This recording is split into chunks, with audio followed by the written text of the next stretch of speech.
ನೀವೀಗ ಕೇಳಲಿದ್ದೀರಿ ಎಸ್.ಎಲ್. ಭೈರಪ್ಪ ಅವರ ದೂರ ಸರಿದರು ಕಾದಂಬರಿ. ಹಿಂದಿನ ಸಂಚಿಕೆಯಲ್ಲಿ ನಡೆದದ್ದು. ಕಾಲೇಜಿಗೆ ಹೋಗುವ ದಾರಿಯಲ್ಲಿ ಸಿಕ್ಕ ವಿನುತಾಳನ್ನು ಕರೆದುಕೊಂಡು ಆನಂದ ಕುಕ್ಕರಹಳ್ಳಿ ಕೆರೆಗೆ ಹೋಗುತ್ತಾನೆ. ಅಲ್ಲಿ ಅವರು ಮಾತನಾಡಿ ಒಂದಾಗುತ್ತಾರೆ. ಅದಾದ ನಂತರ ಕಾಲೇಜಿನಲ್ಲಿ ನಡೆದ ಚರ್ಚೆಯೊಂದರಲ್ಲಿ ವಸಂತನ ವಿರುದ್ಧ ಉಮೆ ಮಾತನಾಡುತ್ತಾಳೆ. ಈ ಕುರಿತು ವಸಂತ ಆನಂದನಿಗೆ ಚರ್ಚಿಸುತ್ತಾನೆ. ಒಂದು ದಿನದ ಮಟ್ಟಿಗೆ ತಲಕಾಡಿಗೆ ಹೋಗಿ ಬರಲು ಆನಂದ ಮತ್ತು ವಿನುತಾ ಯೋಚಿಸುತ್ತಾರೆ. ಹೀಗೆ ತಲಕಾಡಿಗೆ ಹೋದಾಗ ರಾತ್ರಿಯ ಬಸ್ ತಪ್ಪಿ ಅಲ್ಲೇ ಉಳಿದುಕೊಳ್ಳುತ್ತಾರೆ. ಈಗ ನೀವು ಕೇಳಲಿದ್ದೀರಿ ದೂರ ಸರಿದರು ಕಾದಂಬರಿಯ 9ನೇ ಭಾಗ. ನದಿಯ ದಡದಲ್ಲಿ ಕುಳಿತು ಉಳಿದಿದ್ದ ತಿಂಡಿಯನ್ನು ತಿಂದು ನೀರು ಕುಡಿದರು. ತಮ್ಮ ಮರವನ್ನು ಹುಡುಕಿಕೊಂಡು ಹೊರಟರು. ಎಷ್ಟು ಎಚ್ಚರಿಕೆಯಿಂದ ಹುಡುಕಿದರೂ ಆ ಮರ ಸಿಕ್ಕಲಿಲ್ಲ. ಎಲ್ಲೆಲ್ಲೂ ಮರಳು, ಒಂದೇ ತರದಲ್ಲಿ ಹಬ್ಬಿರುವ ಮರಳು, ಎಲ್ಲೆಲ್ಲೂ ಗಿಡ ಮರಗಳು. ಅವರ ಮರವನ್ನು ಹುಡುಕಲು ಆ ಹಸುರಿನ ಅದ್ದೂರಿಯಲ್ಲಿ ಇದ್ದ ಗುರುತಾದರೂ ಯಾವುದು? ಸೂರ್ಯ ಮುಳುಗಿದ. ಆ ದಿನ ಶುಕ್ಲ ಪಕ್ಷದ ನವಮಿಯೋ ದಶಮಿಯೋ ಆಗಿರಬಹುದು. ಚಂದ್ರನ ಬೆಳಕು ಬಾನಿನಿಂದ ಸುರಿಯುವ ಕ್ಷೀರದಂತೆ ಎಲ್ಲೆಲ್ಲೂ ಹರಡಿ ಹರಿಯುತ್ತಿತ್ತು.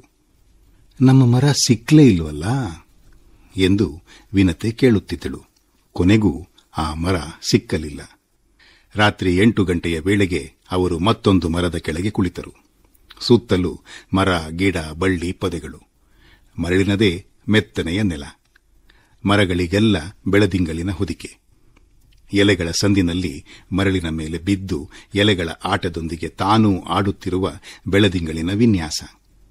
ಅವರಿಬ್ಬರೂ ಈಗ ಕಲೆಯ ಬಗ್ಗೆ ಮಾತನಾಡುತ್ತಿದ್ದರು.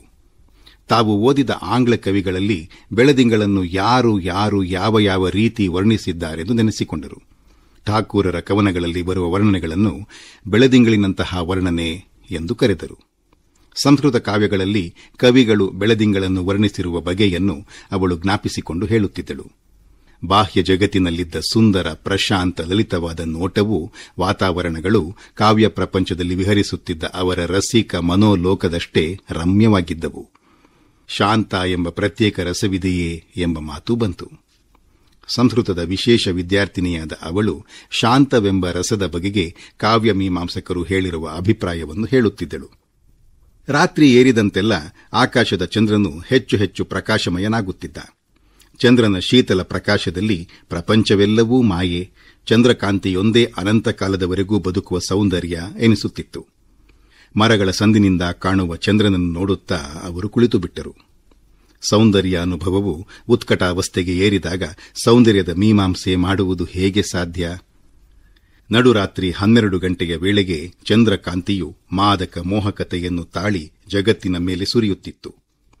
ಹಿಂದಿನ ದಿನ ಸತ್ತು ಮುಂದಿನ ದಿನ ಹುಟ್ಟಬೇಕಾದ ನಡುರಾತ್ರಿ ಅದು.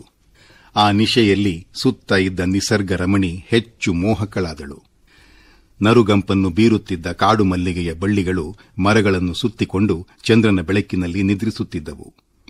ಸುಪ್ತ ಬಯಕೆಯು ವಾಸ್ತವ ಸತ್ಯವಾಗಿ, ಆಶೆಯು ಈಡೇರಿ ಆಂತರ್ಯದ ಭಾವನೆಯು ಬಾಹ್ಯ ಸ್ಥಿತಿಯಾಗಿ ಬೆಳೆದಿತ್ತು.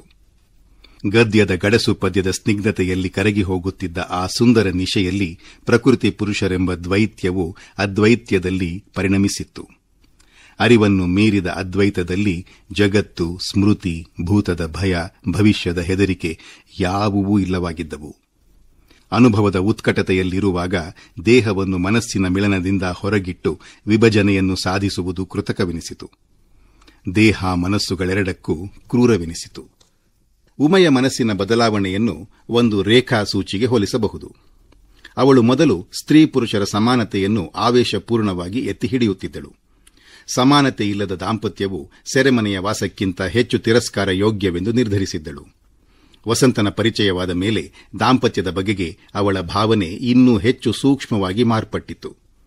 ದಾಂಪತ್ಯವು ಬೌದ್ಧಿಕ ಸಾಹಚರ್ಯ ಎಂದು ನಂಬಿದಳು. ಕ್ರಮೇಣ ಆ ಅಭಿಪ್ರಾಯವನ್ನು ಅವಳೇ ಒಪ್ಪದಾದಳು. ತನ್ನದು ಎನ್ನುವ ವಿಚಾರ ಬೇಡ, ಸಮಾನತೆ ಎನ್ನುವ ಅಹಂಕಾರ ಬೇಡ, ತಾನು ವಸಂತನಲ್ಲಿ ಸೇರಿ ಹೋದರೆ ಸಾಕು ಎನ್ನುವ ಮಟ್ಟಿನ ಅರ್ಪಣಾ ಭಾವವು ಅವಳಲ್ಲಿ ಮೂಡಿತು. ಅದನ್ನು ಅಲ್ಲಗಳೆದು ವಿಚಾರ ಸ್ವಾತಂತ್ರ್ಯದ ಒಲವನ್ನು ಅವಳಲ್ಲಿ ವಸಂತನೇ ಪುನಃ ಬಿತ್ತಿದ. ಬೌದ್ಧಿಕ ಪ್ರಾಮಾಣಿಕತೆಯ ಸ್ಪಷ್ಟ ಅರಿವನ್ನು ಪುನಃ ಮೂಡಿಸಿ ಬೆಳೆಸಿದ. ಇಬ್ಬರೂ ತತ್ವಶಾಸ್ತ್ರದ ವಿದ್ಯಾರ್ಥಿಗಳು. ಕೂದಲೆಳೆಯನ್ನು ಬಿಡಿಸುವಷ್ಟು ಸೂಕ್ಷ್ಮವಾದ ತರ್ಕಶಾಸ್ತ್ರದ ನಿಯಮಾವಳಿಗಳನ್ನು ಇಬ್ಬರೂ ವ್ಯಾಸಂಗ ಮಾಡುತ್ತಿದ್ದರು. ತಾವು ಮಾಡುವ ವಾದಕ್ಕೆ ಪುಷ್ಟಿ ಕೊಡುವ ಕಲೆಯಲ್ಲಿ ಇಬ್ಬರೂ ನುರಿತವರೇ. ವಿಚಾರ ಮತ್ತು ಧರ್ಮದ ಬಗೆಗೆ ಅವರಿಬ್ಬರಿಗೂ ನಡೆದ ವಾದವು ಇಬ್ಬರ ಮನಸ್ಸನ್ನು ಕದಡಿತ್ತು. ಉಮೆ ತನ್ನಲ್ಲಿ ತಾನೇ ಯೋಚಿಸುತ್ತಿದ್ದಳು. ವಿಚಾರವೇ ಸರ್ವಶ್ರೇಷ್ಠವೆನ್ನುವ ನಂಬಿಕೆ ಅವರಿಗೆ ಮೊದಲಿನಿಂದಲೂ ಬೆಳೆದಿದೆ. ನಾನೇನೂ ವಿಚಾರವಾದವನ್ನು ಅಲಕ್ಷಿಸೋಲ್ಲ. ಆದರೆ ಜೀವನದಲ್ಲಿ ಅದೇ ಸರ್ವಸ್ವ ಎನ್ನುವುದು ಒಂದು ಬಗೆಯ ಅಂಧಶ್ರದ್ಧೆಯೇ. ವಿಚಾರವನ್ನು ಮೀರಿದ ಅನುಭವವೂ ಇದೆ. ಅದರ ಮುಂದೆ ವಿಚಾರವೂ ಎಚ್ಚೆತ್ತ ಮೇಲೆ ಕರಗಿ ಹೋಗುವ ಸ್ವಪ್ನದಂತೆ ಮಿಥ್ಯೆ ಅನಿಸುತ್ತೆ. ನನ್ನ ಅಭಿಪ್ರಾಯವನ್ನ ಅವರು ಎಂದೂ ಒಪ್ಪುವ ಹಾಗೆ ಕಾಣೋಲ್ಲ. ಬೌದ್ಧಿಕ ಸ್ವಾತಂತ್ರ್ಯವನ್ನು ಪುಷ್ಟೀಕರಿಸುವ ಅವರೇ ಆವತ್ತು ಕೇವಲ ನನ್ನ ಅಭಿಪ್ರಾಯ ಹಿಡಿದು ವಾದಿಸಿದ ಮಾತ್ರಕ್ಕೆ ನಾನು ಏಕೆ ಕೋಪ ಮಾಡಿಕೊಳ್ಳಬೇಕು? ನನ್ನಲ್ಲಿ ಬೌದ್ಧಿಕ ಪ್ರಾಮಾಣಿಕತೆಯೇ ಬೇಡವೇ? ಇದುವರೆಗೆ ನಾನು ಕಲಿತ ತತ್ವಶಾಸ್ತ್ರದ ಪಾಠವಾದರೂ ಯಾವುದು? ಒಂದು ಸುಳ್ಳು ಹೇಳಿದರೆ ಹೋಗುತ್ತಿದ್ದ ಪ್ರಾಣ ಉಳಿಯುವ ಸಂದರ್ಭದಲ್ಲೂ ಸಾಕ್ರೆಟಿಸ್ ಸುಳ್ಳು ಹೇಳಲಿಲ್ಲ. ಈ ಉದಾಹರಣೆಯನ್ನು ಅವರೇ ಪದೇ ಪದೇ ಹೇಳ್ತಿರ್ತಾರೆ. ನಾನೇಕೆ ಅವರೆದುರಿಗೆ ಸುಳ್ಳು ನಟನೆ ಮಾಡಿ ಅವರು ಹೇಳಿದ್ದಕ್ಕೆ ತಾಳ ಹಾಕಿ ನನ್ನ ವಿಚಾರ ಸ್ವಾತಂತ್ರ್ಯ ಅದುಮಿಡಬೇಕು? ವಿಚಾರ ಮತ್ತು ಧರ್ಮದ ನಡುವೆ ನಡೆದ ಶ್ರೇಷ್ಠತೆಯ ಸ್ಪರ್ಧೆಯಲ್ಲಿ ಅವರೀರ್ವರು ಇದುವರೆಗೂ 4-5 ದಿನ ಜೊತೆಯಲ್ಲಿ ತರ್ಕ ಮಾಡಿದ್ದರು. ತರ್ಕವು ಸಮಸ್ಯೆಯ ಪೂರ್ಣ ಪರಿಹಾರ ನೀಡಲಿಲ್ಲ. ಸ್ವಲ್ಪವೂ ಸಿಗುರನ್ನು ನಿಲ್ಲಿಸದ ನಿಗಮನವು ತರ್ಕದಿಂದ ಹೊಳೆಯಲಿಲ್ಲ. ಬಿಸಿ ಏರಿದ ಧ್ವನಿಯಲ್ಲಿ ಗಂಟೆಗಟ್ಟಲೆ ವಾದ ಮಾಡಿ ಮನಸ್ಸನ್ನು ವ್ಯಗ್ರಗೊಳಿಸಿಕೊಂಡೇ ಅವರು ಎದ್ದು ಹೋಗಿದ್ದರು. ಈ ಕಸಿವಿಸಿ ಇಬ್ಬರಲ್ಲಿ ಯಾರಿಗೂ ಬೇಡವಾಗಿತ್ತು. ಇದರಿಂದ ದೊರಕುವ ಲಾಭವಾದರೂ ಏನು ಎಂದು ಇಬ್ಬರೂ ಅನೇಕ ಸಲ ತಲೆ ಕಾಯುವಷ್ಟು ಯೋಚಿಸಿದರು. ಆದರೆ ತಾವು ನಿತ್ಯ ಸತ್ಯವೆಂದು ನಂಬಿದ್ದ ಅಭಿಪ್ರಾಯವನ್ನು ಮತ್ತೊಬ್ಬರ ದೃಷ್ಟಿಕೋನದ ಎದುರಿನಲ್ಲಿ ಬಲಿ ಕೊಡುವುದು ಹೇಗೆ? ವರ್ಷಾಂತ್ಯ ಸಮೀಪಿಸುತ್ತಿತ್ತು. ವಸಂತನು ಬರೆಯುತ್ತಿದ್ದ ವಿಚಾರ ಮತ್ತು ಅಧಿಕಾರವಾದ ಎಂಬ ಪ್ರೌಢ ಪ್ರಬಂಧವು 300 ಪುಟಗಳಷ್ಟು ಬೆಳೆದು ಮುಕ್ತಾಯವಾಗಿತ್ತು. ಅವನ ಪರೀಕ್ಷೆ ಇದ್ದುದು ಬೇಸಿಗೆ ರಜಾ ಮುಗಿದ ನಂತರ. ಉಮೆಯ ಕೊನೆಯ ವರ್ಷದ ಆನರ್ಸ್ ಪರೀಕ್ಷೆಗೆ ಇನ್ನೂ 1 ತಿಂಗಳಿತ್ತು. ಒಂದು ಭಾನುವಾರ ಬೆಳಿಗ್ಗೆ ವಸಂತ ಉಮೆಯ ಮನೆಗೆ ಬಂದ. ಮನೆಯಲ್ಲಿ ಅವಳ ತಂದೆ ಇರಲಿಲ್ಲ. ತಾಯಿ ಒಳಗೆ ಅಡಿಗೆ ಮನೆಯಲ್ಲಿದ್ದರು. ಉಮೆಯೊಬ್ಬಳೇ ವರಾಂಡದಲ್ಲಿ ಕುಳಿತು ಬೆಳಗಿನ ವೃತ್ತಪತ್ರಿಕೆ ನೋಡುತ್ತಿದ್ದಳು. ಎಂದೂ ಮನೆಗೆ ಬರದಿದ್ದ ಅವನು ಅನಿರೀಕ್ಷಿತವಾಗಿ ಬಂದುದನ್ನು ಕಂಡು ಸಡಗರದಿಂದ ಎದ್ದು ನಿಂತಳು. ಅವನ ಮುಖ ಗಂಭೀರವಾಗಿತ್ತು. ಹಿಂದಿನ ರಾತ್ರಿ ಅವನು ನಿದ್ರೆ ಮಾಡಿದಂತೆ ಕಾಣುತ್ತಿರಲಿಲ್ಲ. ಒಳಗೆ ಬಂದವನೇ ಉಮೆಯನ್ನು ಕಂಡು, ನಿನ್ ಕೈಲಿ ಮಾತಾಡಬೇಕು, ನಾನು ಲೈಬ್ರರಿಯಲ್ಲಿ ಇರ್ತೀನಿ ಬಾ ಎಂದು ಹೇಳಿ ಅಲ್ಲಿಂದ ಹೊರಟು ಹೋದ. ಅವನು ಬಂದ ಬಗೆ, ಮಾತನಾಡಿದ ರೀತಿ, ಅವಳ ಉತ್ತರಕ್ಕಾಗಿ ಕಾಯದೆ ಮನೆಯಲ್ಲಿ 1 ನಿಮಿಷವೂ ಕುಳಿತುಕೊಳ್ಳದೆ ಮುಖ್ಯ ವಿಷಯವನ್ನಷ್ಟು ಹೇಳಿ ಹಿಂತಿರುಗಿ ಹೋದಂತಹ ಆತುರ, ಎಲ್ಲದರಲ್ಲಿಯೂ ಒಂದು ತರದ ಉದ್ವಿಗ್ನತೆ ಕಾಣುತ್ತಿತ್ತು. ಉಮೆಯು ವಸ್ತ್ರ ಬದಲಿಸಿ ಪುಸ್ತಕ ಭಂಡಾರಕ್ಕೆ ಹೋಗುವ ವೇಳೆಗೆ 9 ಗಂಟೆಯಾಗಿತ್ತು. ಔಪಚಾರಿಕ ಮುಗುಳ್ನಗೆಯ ಮಾತನ್ನೂ ಆಡದೆ ವಸಂತ ಅವಳನ್ನು ಪುಸ್ತಕ ಭಂಡಾರದ ಹಿಂದೆ ಸೊಂಪಾಗಿ ಬೆಳೆದಿದ್ದ ಮರಗಳ ಹತ್ತಿರ ಕರೆದೊಯ್ದ. ಇಬ್ಬರು ಮರದ ಕೆಳಗೆ ಕುಳಿತ ಮೇಲೆ ಉಮೆ ಕೇಳಿದಳು, ಯಾಕೆ ಹೀಗಾಗಿದ್ದೀರಿ? ಆರೋಗ್ಯವಾಗಿದ್ದೀರಿ ತಾನೇ? ನನ್ನ ಆರೋಗ್ಯ ಸರಿಯಾಗೇ ಇದೆ. ಸುಮ್ಮನೆ ಬೇಸರವಾಯ್ತು, ನಿನ್ನನ್ನ ಕರೆದೆ. ಮನೆಯಲ್ಲಿ 1-2 ನಿಮಿಷ ಇದ್ದು ಏನಾದರೂ ಒಂದು ಚೂರು ತಿನ್ನಲಾರದಷ್ಟು ಅವಸರವೇ ಎಂಬ ಅವಳ ಆಕ್ಷೇಪಣೆಗೆ ಅವನು ಯಾವ ಉತ್ತರವನ್ನೂ ಕೊಡಲಿಲ್ಲ. ತನ್ನ ಮನಸ್ಸಿನಲ್ಲಿ ಕುದಿಯುತ್ತಿರುವ ಯಾವುದೋ ಒಂದು ವಿಚಾರವನ್ನು ಹೇಗೆ ಪ್ರಸ್ತಾಪಿಸುವುದೆಂದು ಅವನು ಯೋಚಿಸುತ್ತಿದ್ದ. ಅದು ಉಮೆಗೆ ಸರಿಯಾಗಿ ತಿಳಿಯಲಿಲ್ಲ. ಮಾತನಾಡಲು ಯಾವುದಾದರೂ ಒಂದು ವಿಷಯವಿರಲಿ ಎಂದು ಅವಳೇ ಕಾಲೇಜು ಮತ್ತು ಅಧ್ಯಾಪಕರುಗಳ ಸಂಗತಿ ತೆಗೆದಳು. ಸ್ವಲ್ಪ ವೇಳೆ ಆ ಮಾತು ನಡೆದ ಮೇಲೆ ವಸಂತ ಕೇಳಿದ, ಉಮಾ, ನಾನು ಒಂದು ಪ್ರಶ್ನೆ ಕೇಳ್ತೀನಿ, ಪ್ರಾಮಾಣಿಕವಾಗಿ ಉತ್ತರ ಹೇಳ್ತೀಯಾ? ನಾನು ಯಾವತ್ತು ನಿಮ್ಮ ಕೈಲಿ ಸುಳ್ಳು ಹೇಳಿದ್ದೀನಿ? ನಾನದಕ್ಕಲ್ಲ ಕೇಳಿದ್ದು. ನಿನ್ನದು ನೇರವಾದ ಸ್ವಭಾವ ಅನ್ನೋದು ನನಗೆ ಗೊತ್ತು. ಅದನ್ನು ನಾನು ತುಂಬಾ ಮೆಚ್ಚುತ್ತೀನಿ. ನಾನು ಕೇಳುವ ಪ್ರಶ್ನೆ ಅಂದ್ರೆ, ನಿನ್ನ ಅಭಿಪ್ರಾಯವನ್ನ ಬದಲಿಸಿ ವಿಚಾರವಾದದ ಕಡೆಗೆ ನೀನು ಎಂದೂ ಬರಲಾರೆಯಾ? ಹಳೆಯ ಸಿಗುರು ಮತ್ತೆ ಯಾಕೆ ಈಗ? ಸುಮ್ಮನೆ ಕೇಳಿದೆ. ಸಿಗುರು ತೆಗೆದು ನಯ ಮಾಡೋದೇ ನನ್ನ ಉದ್ದೇಶ. ನನ್ನ ಪ್ರಶ್ನೆಗೆ ಉತ್ತರ ಹೇಳು. ವಿಚಾರವಾದ ವಿರೋಧಿಸೋದು ಬಿಡಲಾರೆಯಾ? ವಿಚಾರವೆಂದ್ರೆ ನನಗೇನು ದ್ವೇಷ ಇಲ್ಲ. ನಾನು ಅದರ ವಿರೋಧಿಯೂ ಅಲ್ಲ. ಆದರೆ ಅದಕ್ಕಿಂತಲೂ ಉತ್ತಮವಾದದ್ದು ಅಂತ ನನಗೆ ಅಂಗೈನಷ್ಟು ಸ್ಪಷ್ಟವಾಗಿ ಕಾಣುವ ಬೇರೊಂದು ಅಭಿಪ್ರಾಯ ಇರುವಾಗ ಅದನ್ನು ನಾನು ಹೇಗೆ ಬಿಡ್ಲಿ? ನನಗಾಗಿ ನಾನು ಆ ಅಭಿಪ್ರಾಯ ಇಟ್ಕೊಂಡ್ರೆ ನಿಮಗೆ ಆಗೋ ಹಾನಿಯಾದರೂ ಏನು? ನಿಮಗಾಗಿ ಅದನ್ನು ಬಿಡು ಅಂದರೆ ತರ್ಕಬದ್ಧವಾಗಿ ಅದರ ಅರ್ಥ ನಿಮಗಾಗಿ ಬೌದ್ಧಿಕ ಪ್ರಾಮಾಣಿಕತೆಯನ್ನು ಬಿಡು ಅಂತ ಅಲ್ವೇ? ನಾನು ಹಾಗೆ ಹೇಳೋಲ್ಲ. ಆದರೂ ಅದನ್ನು ನಾನು ಹೇಗೆ ಸ್ಪಷ್ಟವಾಗಿ ಹೇಳಿ ಎಂದು ಒಂದು ನಿಮಿಷ ತಡೆದು ನಂತರ ಹೇಳಿದ. ನೀನು ನನ್ನ ಹೆಂಡತಿಯಾಗೋಳು. ನನ್ನ ಅಭಿಪ್ರಾಯ ನೀನು ವಿರೋಧಿಸಕೂಡದು ಅಂತ ನನ್ನ ಆಸೆ. ಉಮಾ ಸುಮ್ಮನಾದಳು. ಅವಳ ಮನಸ್ಸು ತನ್ನ ಮತ್ತು ವಸಂತನ ಪರಿಚಯವಾದಾಗಿನಿಂದ ತಾವಿಬ್ಬರೂ ಮಾತನಾಡುತ್ತಿದ್ದ ಆದರ್ಶಗಳನ್ನು ಮಗುಚಿ ಹಾಕುತ್ತಿತ್ತು. ವಸಂತನೇ ಕೇಳಿದ, ಏನು ಯೋಚಿಸ್ತಾ ಇದೀಯಾ? ಅವಳು ತಕ್ಷಣ ಉತ್ತರ ಹೇಳಲಿಲ್ಲ. ಮತ್ತೊಮ್ಮೆ ಅವನು ಬಲವಂತ ಮಾಡಿದ ಮೇಲೆ, ನೀವು ಕೋಪ ಮಾಡಿಕೊಳ್ಳಲ್ಲ ಅಂತ ಹೇಳಿ ಎಂದಳು. ಇಲ್ಲ, ಕೋಪ ಮಾಡಿಕೊಳ್ಳಲ್ಲ. ಇದುವರೆಗೂ ಬೌದ್ಧಿಕ ಸ್ವಾತಂತ್ರ್ಯವನ್ನೂ ಸಮಾನತೆಯನ್ನು ನಿಮ್ಮ ಹಾಗೆ ಯಾರೂ ಎತ್ತಿ ಹಿಡಿತಿರಲಿಲ್ಲ. ಈಗ್ಯಾಕೆ ಹೀಗೆ? ನಿಮ್ಮ ಹೆಂಡತಿಯಾದ ಮಾತ್ರಕ್ಕೆ ನಿಮ್ಮ ಅಭಿಪ್ರಾಯವನ್ನು ನಾನು ಎಂದೂ ವಿರೋಧಿಸಬಾರದೆ? ವಸಂತನಿಗೆ ಚಾಟಿಯಿಂದ ಹೊಡೆದಂತೆ ಆಯಿತು. ತಾನು ಆಡುತ್ತಿರುವುದು ಬೌದ್ಧಿಕ ಸರ್ವಾಧಿಕಾರವೆಂಬುದನ್ನು ಅವನು ಅರಿತ. ಅದು ಶುದ್ಧ ವಿಚಾರವಾದಿಗೆ ಸಲ್ಲುವ ಮನೋಭಾವವಲ್ಲ. ಆದರೂ ಅವನ ಮನಸ್ಸು ಮಾತ್ರ ಅವಳ ಮೇಲೆ ಬೌದ್ಧಿಕ ಸರ್ವಾಧಿಕಾರವನ್ನೇ ಬಯಸುತ್ತಿತ್ತು. ಅವಳೊಡನೆ ಅವನು ಮೊದಲ ಸಲ ಪ್ರೀತಿ ಎಂಬ ಶಬ್ದವನ್ನು ಉಪಯೋಗಿಸಿ ಮಾತನಾಡಿದ. ನಾನು ನಿನ್ನನ್ನು ಪ್ರೀತಿಸ್ತೀನಿ, ಅದರಿಂದಲೇ ನನ್ನ ಅಭಿಪ್ರಾಯವನ್ನು ನೀನು ವಿರೋಧಿಸಕೂಡದು ಅಂತ ನಾನು ಬಯಸೋದು. ಅವನ ಬಾಯಲ್ಲಿ ಅನಿರೀಕ್ಷಿತವಾಗಿ ಈ ಮಾತನ್ನು ಕೇಳಿ ಅವಳಿಗೆ ಆಶ್ಚರ್ಯವಾದುದು ಮಾತ್ರವಲ್ಲ, ಮೈ ಪುಳಕಿತವಾಯಿತು.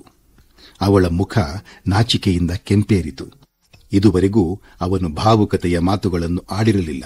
ಕಳೆದ ರಜೆಯಲ್ಲಿ ಅವನು ಶಿವಮೊಗ್ಗೆಯಿಂದ ಅವಳಿಗೆ ಬರೆಯುತ್ತಿದ್ದ ಪತ್ರಗಳಲ್ಲಿ ಇಂಗ್ಲಿಷ್ನಲ್ಲಿ ಕಂಪ್ಯಾನಿಯನ್ ಎಂದು ಬರೆಯುತ್ತಿದ್ದನೇ ವಿನ ಪ್ರೇಮಿಗಳು ಪರಸ್ಪರ ಸಂಬೋಧಿಸುವಾಗ ಉಪಯೋಗಿಸುವ ಭಾವುಕತೆಯ ಒಂದು ಶಬ್ದವನ್ನೂ ಬರೆದಿರಲಿಲ್ಲ.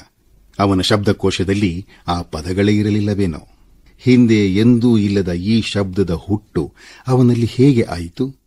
ನನ್ನ ಮಾತಿನಂತೆ ನೀನು ನಿಜವಾಗಿಯೂ ಆಶ್ವಾಸನೆ ಕೊಡ್ತೀಯಾ? ಅವನು ಮತ್ತೊಮ್ಮೆ ಕೇಳಿದ. ಉಮೆಗೆ ಈಗ ಏನು ಹೇಳಬೇಕೆಂಬುದೇ ತಿಳಿಯಲಿಲ್ಲ. ತನಗೆ ಅರಿವಿಲ್ಲದೆಯೇ ಅವಳು ಒಂದು ಪ್ರಶ್ನೆ ಕೇಳಿದಳು.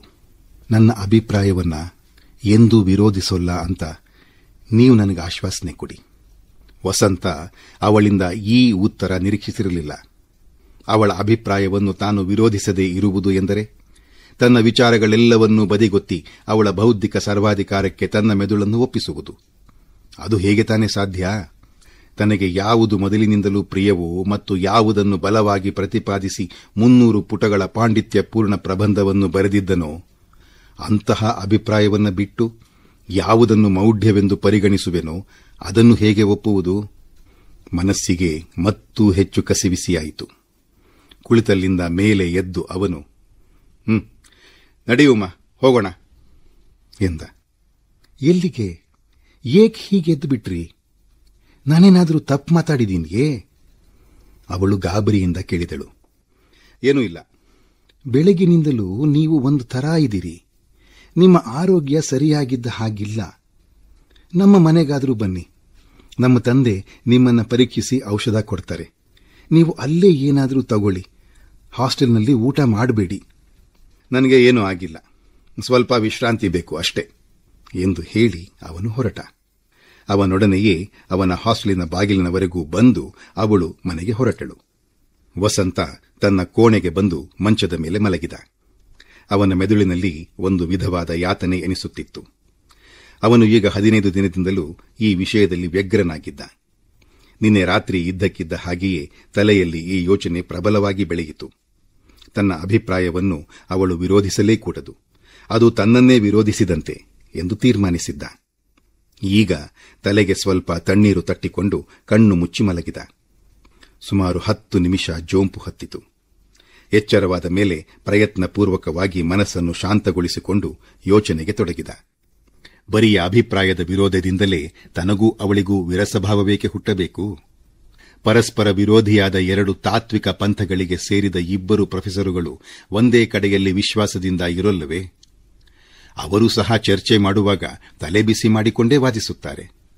ಅದು ಮುಗಿದ ಮೇಲೆ ನಗುನಗುತ್ತಾ ಜೊತೆಯಲ್ಲಿ ಕಾಫಿ ಕುಡಿದು ಮನೆಗೆ ಹೋಗಲ್ವೇ? ಅನ್ಯರ ಅಭಿಪ್ರಾಯವನ್ನು ಗೌರವಿಸುವುದು ವಸಂತನಿಗೆ ಹೊಸದಲ್ಲ. ಈ ದೃಷ್ಟಿಯಲ್ಲಿ ಅವನು ತುಂಬಾ ಉದಾರಿ ಎಂಬುದನ್ನು ತತ್ವಶಾಸ್ತ್ರವನ್ನು ಕುರಿತ ವಿಚಾರಗೋಷ್ಠಿಯಲ್ಲಿ ಭಾಗವಹಿಸುವವರೆಲ್ಲ ಹೇಳುತ್ತಿದ್ದರು. ಆದರೂ ತನ್ನ ಅಭಿಪ್ರಾಯವನ್ನು ಒಮ್ಮೆ ವಿರೋಧಿಸಿದರೆ ಅವನಿಗೆ ಈಗ ನೋವಾಗುತ್ತದೆ. ಮೊದಲಿನಿಂದಲೂ ಅವಳು ಅವನ ವಾದವನ್ನು ಪುಷ್ಟೀಕರಿಸುತ್ತಿದ್ದಾಗಲೆಲ್ಲ ಅವನಿಗೆ ಸಂಪೂರ್ಣವಾಗಿ ಅರಿವಿಗೆ ಸಿಕ್ಕುವಷ್ಟು ಸಂತೋಷವಾಗುತ್ತಿತ್ತು. ಆ ಸಂತೋಷವನ್ನು ಅವನು ಎಂದೂ ಪ್ರಜ್ಞಾಪೂರ್ವಕ ಅನುಭವಿಸಿರಲಿಲ್ಲ. ಆದರೆ ಈಗ ಅವಳು ಅವನನ್ನು ವಿರೋಧಿಸತೊಡಗಿದ ಮೇಲೆ ಉಂಟಾದ ಅಸಂತೋಷ ಮಾತ್ರ ಅವನು ಬೇಡವೆಂದರೂ ಅವನ ಪ್ರಜ್ಞಾರಂಗದಲ್ಲಿ ಕಪ್ಪು ಹೊಗೆಯಷ್ಟು ಗಾಢವಾಗಿ ಕವಿದುಕೊಂಡಿದೆ. ಇದರ ಕಾರಣವಾದರೂ ಏನು? ಇದರ ಮೂಲವಾದರೂ ಎಲ್ಲಿದೆ?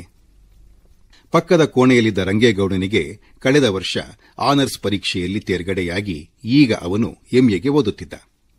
ವಸಂತ ಅವನನ್ನು ತನ್ನ ಕೋಣೆಗೆ ಕರೆದು ಕೇಳಿದ, ನೀವು ದಾಂಪತ್ಯ ಜೀವನದಲ್ಲಿ ಅನುಭವ ಉಳ್ಳವರು.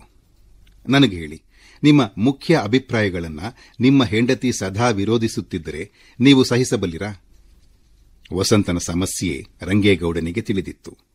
ಅವನು ಹೇಳಿದ, ನನ್ನ ಅಭಿಪ್ರಾಯವನ್ನ ವಿರೋಧಿಸೋದು ಅಂತಂದ್ರೆ ಏನೆಂಬುದೇ ನನ್ನ ಹೆಂಡತಿಗೆ ಗೊತ್ತಿಲ್ಲ. ನನಗೆ ಆ ಅನುಭವವೇ ಇಲ್ಲ. ನನಗನ್ಸೋದು ಹೀಗೆ, ನಮಗೆ ಸ್ನೇಹಿತರ ಜೊತೆ ಆಗೋ ಅನುಭವನೇ ನೋಡಿ. ಸದಾ ನಮ್ಮ ಅಭಿಪ್ರಾಯದಿಂದ ಬೇರೆಯಾಗೋರ ಜೊತೆ ಬೆರೆಯೋಕೆ ನಾವಿಷ್ಟಪಡೋಲ್ಲ. ಅದು ಮನುಷ್ಯ ಸ್ವಭಾವವಲ್ವೇ? ಅವನು ಇದಕ್ಕಿಂತಲೂ ಹೆಚ್ಚು ಹೇಳಲು ಸಮರ್ಥನಾಗಲಿಲ್ಲ. ಅಲ್ಲದೆ ಅವನು ನಾಳೆ ಬೆಳಗಿನ ಬಸ್ಸಿಗೆ ಊರಿಗೆ ಹೊರಟಿದ್ದಾನೆ. ತನ್ನ ಹೆಂಡತಿ ಮಕ್ಕಳಿಗೆ ಬಟ್ಟೆಗಳನ್ನು ಕೊಳ್ಳಲು ಪೇಟೆಗೆ ಹೋಗಬೇಕಾಗಿದ್ದುದರಿಂದ ವಸಂತನ ಕೋಣೆಯಿಂದ ಬೇಗ ಹೊರಟು ಹೋದ. ಆ ದಿನವಿಲ್ಲ ವಸಂತನು ಏನೂ ಓದಲಿಲ್ಲ, ಊಟ ಸಹ ಸೇರಲಿಲ್ಲ. ಜೀವನದಲ್ಲಿ ಎಂದೂ ಕಾಣದ ಬೇಸರದಿಂದ ಚಿತ್ತದ ಅಶಾಂತಿಯಿಂದ ನರಳುತ್ತಿದ್ದ. ಆ ರಾತ್ರಿಯೂ ನಿದ್ರೆ ಬರಲಿಲ್ಲ. ಬುದ್ಧಿ ಮಂಕಾಗಿತ್ತು. ಇದರ ಅರ್ಥವಾದರೂ ಏನು ಎಂದು ಉತ್ತರಕ್ಕಾಗಿ ತನ್ನ ಮೆದುಳಿನ ಮೂಲೆ ಮೂಲೆಯನ್ನೂ ಹುಡುಕುತ್ತಿದ್ದ. ಮರುದಿನ ಕಾಲೇಜಿಗೆ ಹೋದರೂ ಅವನು ತನ್ನ ತರಗತಿಯಲ್ಲಿ ಕುಳಿತುಕೊಳ್ಳಲು ಸಮರ್ಥನಾಗಲಿಲ್ಲ. ಅವನ ಜೊತೆಗೆ ತತ್ವಶಾಸ್ತ್ರದ ಎಂಎಗೆ ಓದುತ್ತಿದ್ದವರು ಮತ್ತೆ ಒಬ್ಬರೇ. ವಸಂತನು ಪಾಠದ ಅರ್ಧದಲ್ಲಿ ತನಗೆ ಆರೋಗ್ಯ ಸರಿಯಿಲ್ಲವೆಂದು ಹೇಳಿ ಹೊರಬಂದುದರಿಂದ ಆ ದಿನದ ತರಗತಿ ನಿಂತು ಹೋಯಿತು. ಅಲ್ಲಿಂದ ನೇರವಾಗಿ ಇಂಗ್ಲಿಷ್ ಆನರ್ಸಿನ ಕೋಣೆಯ ಹತ್ತಿರ ಬಂದು ಅವನ ಗಂಟೆಯಾದ ತಕ್ಷಣ ಆನಂದನನ್ನು ಕಂಡ. ಇವತ್ತು ನಿಮಗೆ ಮುಂದಿನ ಪೀರಿಯಡ್ ಇದ್ದರೆ ನನಗೋಸ್ಕರ ಬಿಟ್ಟು ಬನ್ನಿ ಎಂದು ಹೇಳಿ ಅವನನ್ನು ತನ್ನ ಕೋಣೆಗೆ ಕರೆದುಕೊಂಡು ಬಂದ. ಉಮೆಯೊಡನೆ ತನಗೆ ಭಿನ್ನಾಭಿಪ್ರಾಯ ಬೆಳೆದ ರೀತಿಯನ್ನು ವಿವರಿಸಿ ಕೇಳಿದ.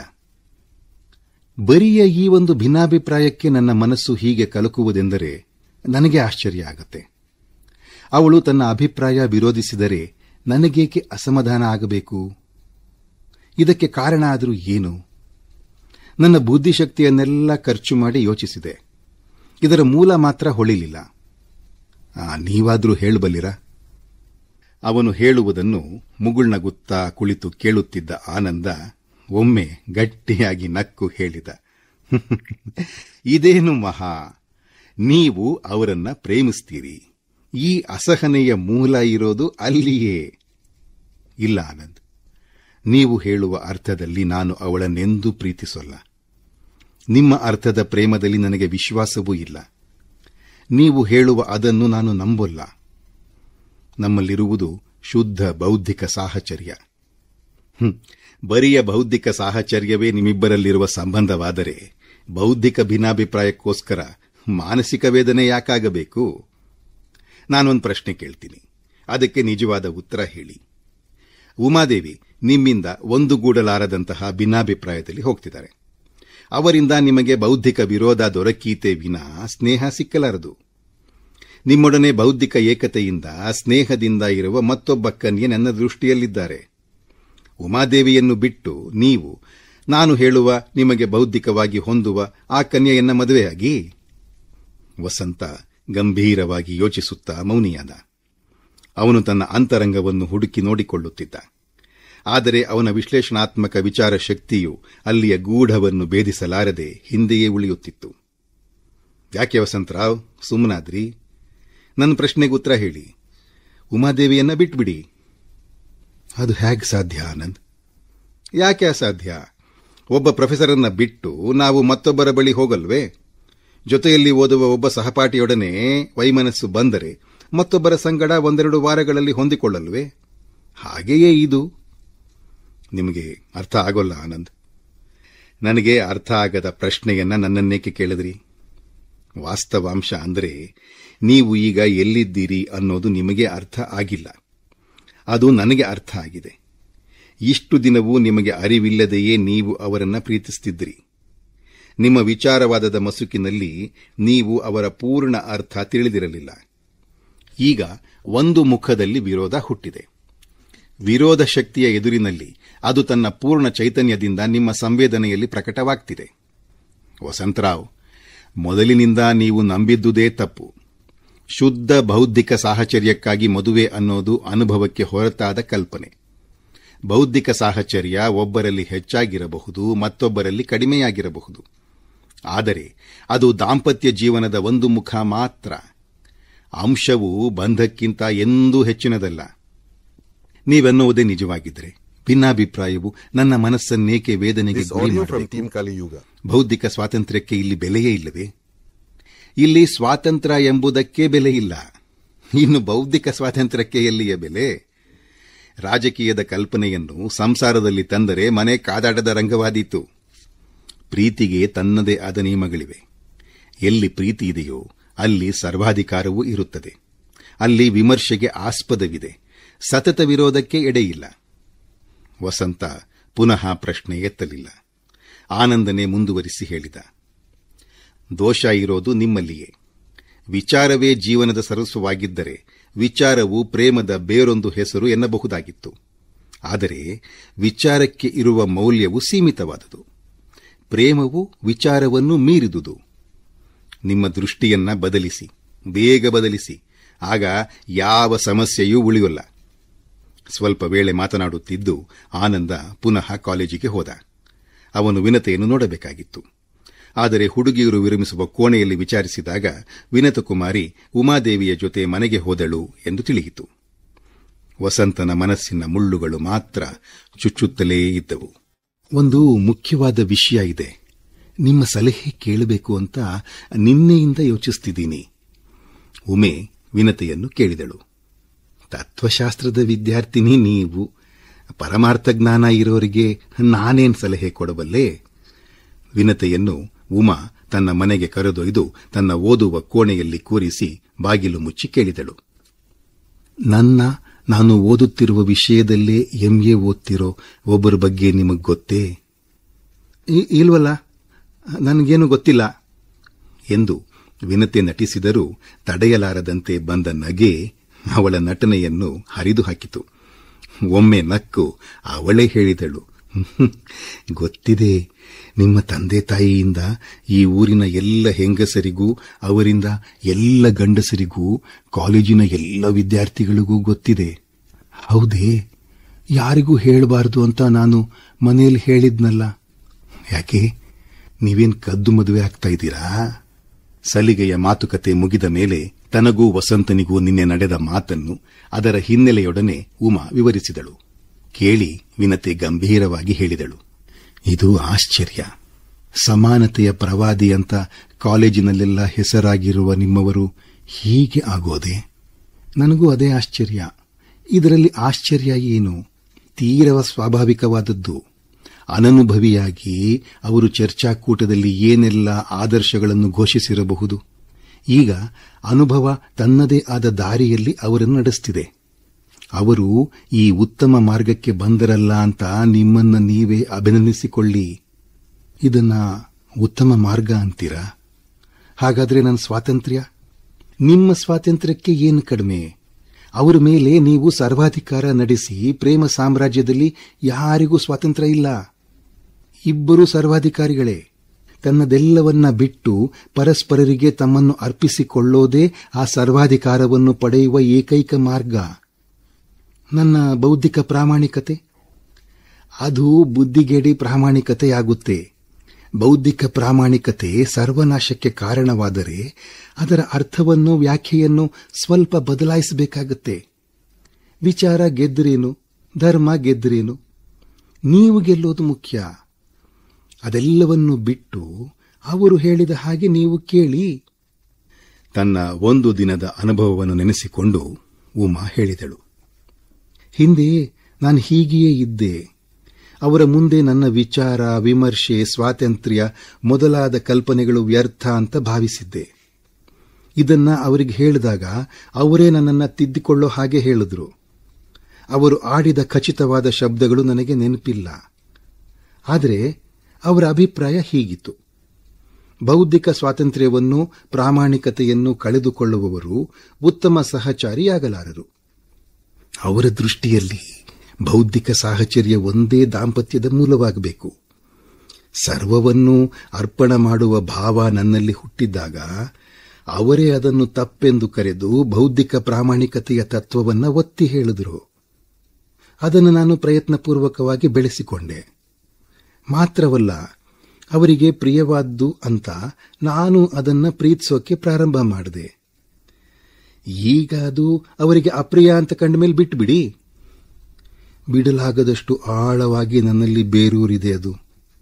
ಅದಕ್ಕೆ ಈಗ ಮನಸ್ಸು ಒಪ್ಪೊಲ್ಲ ಎಂದು ಹೇಳುತ್ತಾ ಉಮಾ ಮೌನವಾಗಿ ಗೋಡೆಯ ಮೇಲಿದ್ದ ಬುದ್ಧನ ಪಟವನ್ನು ನೋಡತೊಡಗಿದಳು.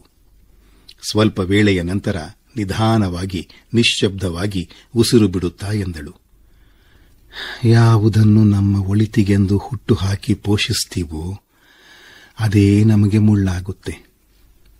ವಿಚಿತ್ರವೆಂದರೆ ಅದು ಮುಳ್ಳು ಅಂತ ತಿಳಿದ ಮೇಲೂ ಅದನ್ನು ಬಿಡಲಾಗದಂತೆ ಮೋಹದ ಸಂಸ್ಕಾರ ಬಲವಾಗುತ್ತೆ. ಉಮೆ ವಿನತೆಯನ್ನು ತನ್ನ ತಾಯಿಗೆ ಪರಿಚಯ ಮಾಡಿಕೊಟ್ಟು ಉಚಿತವಾಗಿ ಸತ್ಕರಿಸಿ ಕಳಿಸಿಕೊಟ್ಟಳು. ತಲಕಾಡಿನ ಮರಳಿನಲ್ಲಿ ಒಂದು ಗೂಡಿದ ಮೇಲೆ ಆನಂದ ವಿನತೆಯರು ಒಬ್ಬರೊಡನೊಬ್ಬರು ಪತಿಪತ್ನಿಯರಂತೆಯೇ ಮಾತನಾಡುತ್ತಿದ್ದರು. ಪ್ರತಿದಿನವೂ ಕಾಲೇಜಿನಲ್ಲಿ ಭೇಟಿಯಾಗುತ್ತಿದ್ದರು. ಏನಾದರೂ ತಿನ್ನಲು ಯಾರಾದರೊಬ್ಬರು ತರುತ್ತಿದ್ದರು. ಆನಂದ ಮರೆಯದೆ ದಿನವೂ ಕಾಲೇಜಿಗೆ ಬರುವಾಗ ದಾರಿಯಲ್ಲಿ ಸಿಕ್ಕಿದ ಹೂವುಗಳನ್ನು ಕೊಂಡು ತನ್ನ ಜೇಬಿನಲ್ಲಿಟ್ಟುಕೊಂಡು ತರುತ್ತಿದ್ದ. ಭಾನುವಾರ ಸಹ ಏನಾದರೊಂದು ನೆಪ ಹಾಕಿ ವಿನತೆ ಕಾಲೇಜಿಗೆ ಬಂದು ಆನಂದನನ್ನು ಕಾಣುತ್ತಿದ್ದಳು. ಇಬ್ಬರೂ ಆನರ್ಸ್ ಪರೀಕ್ಷೆಗೆ ಕಟ್ಟುವ ವಿದ್ಯಾರ್ಥಿಗಳು.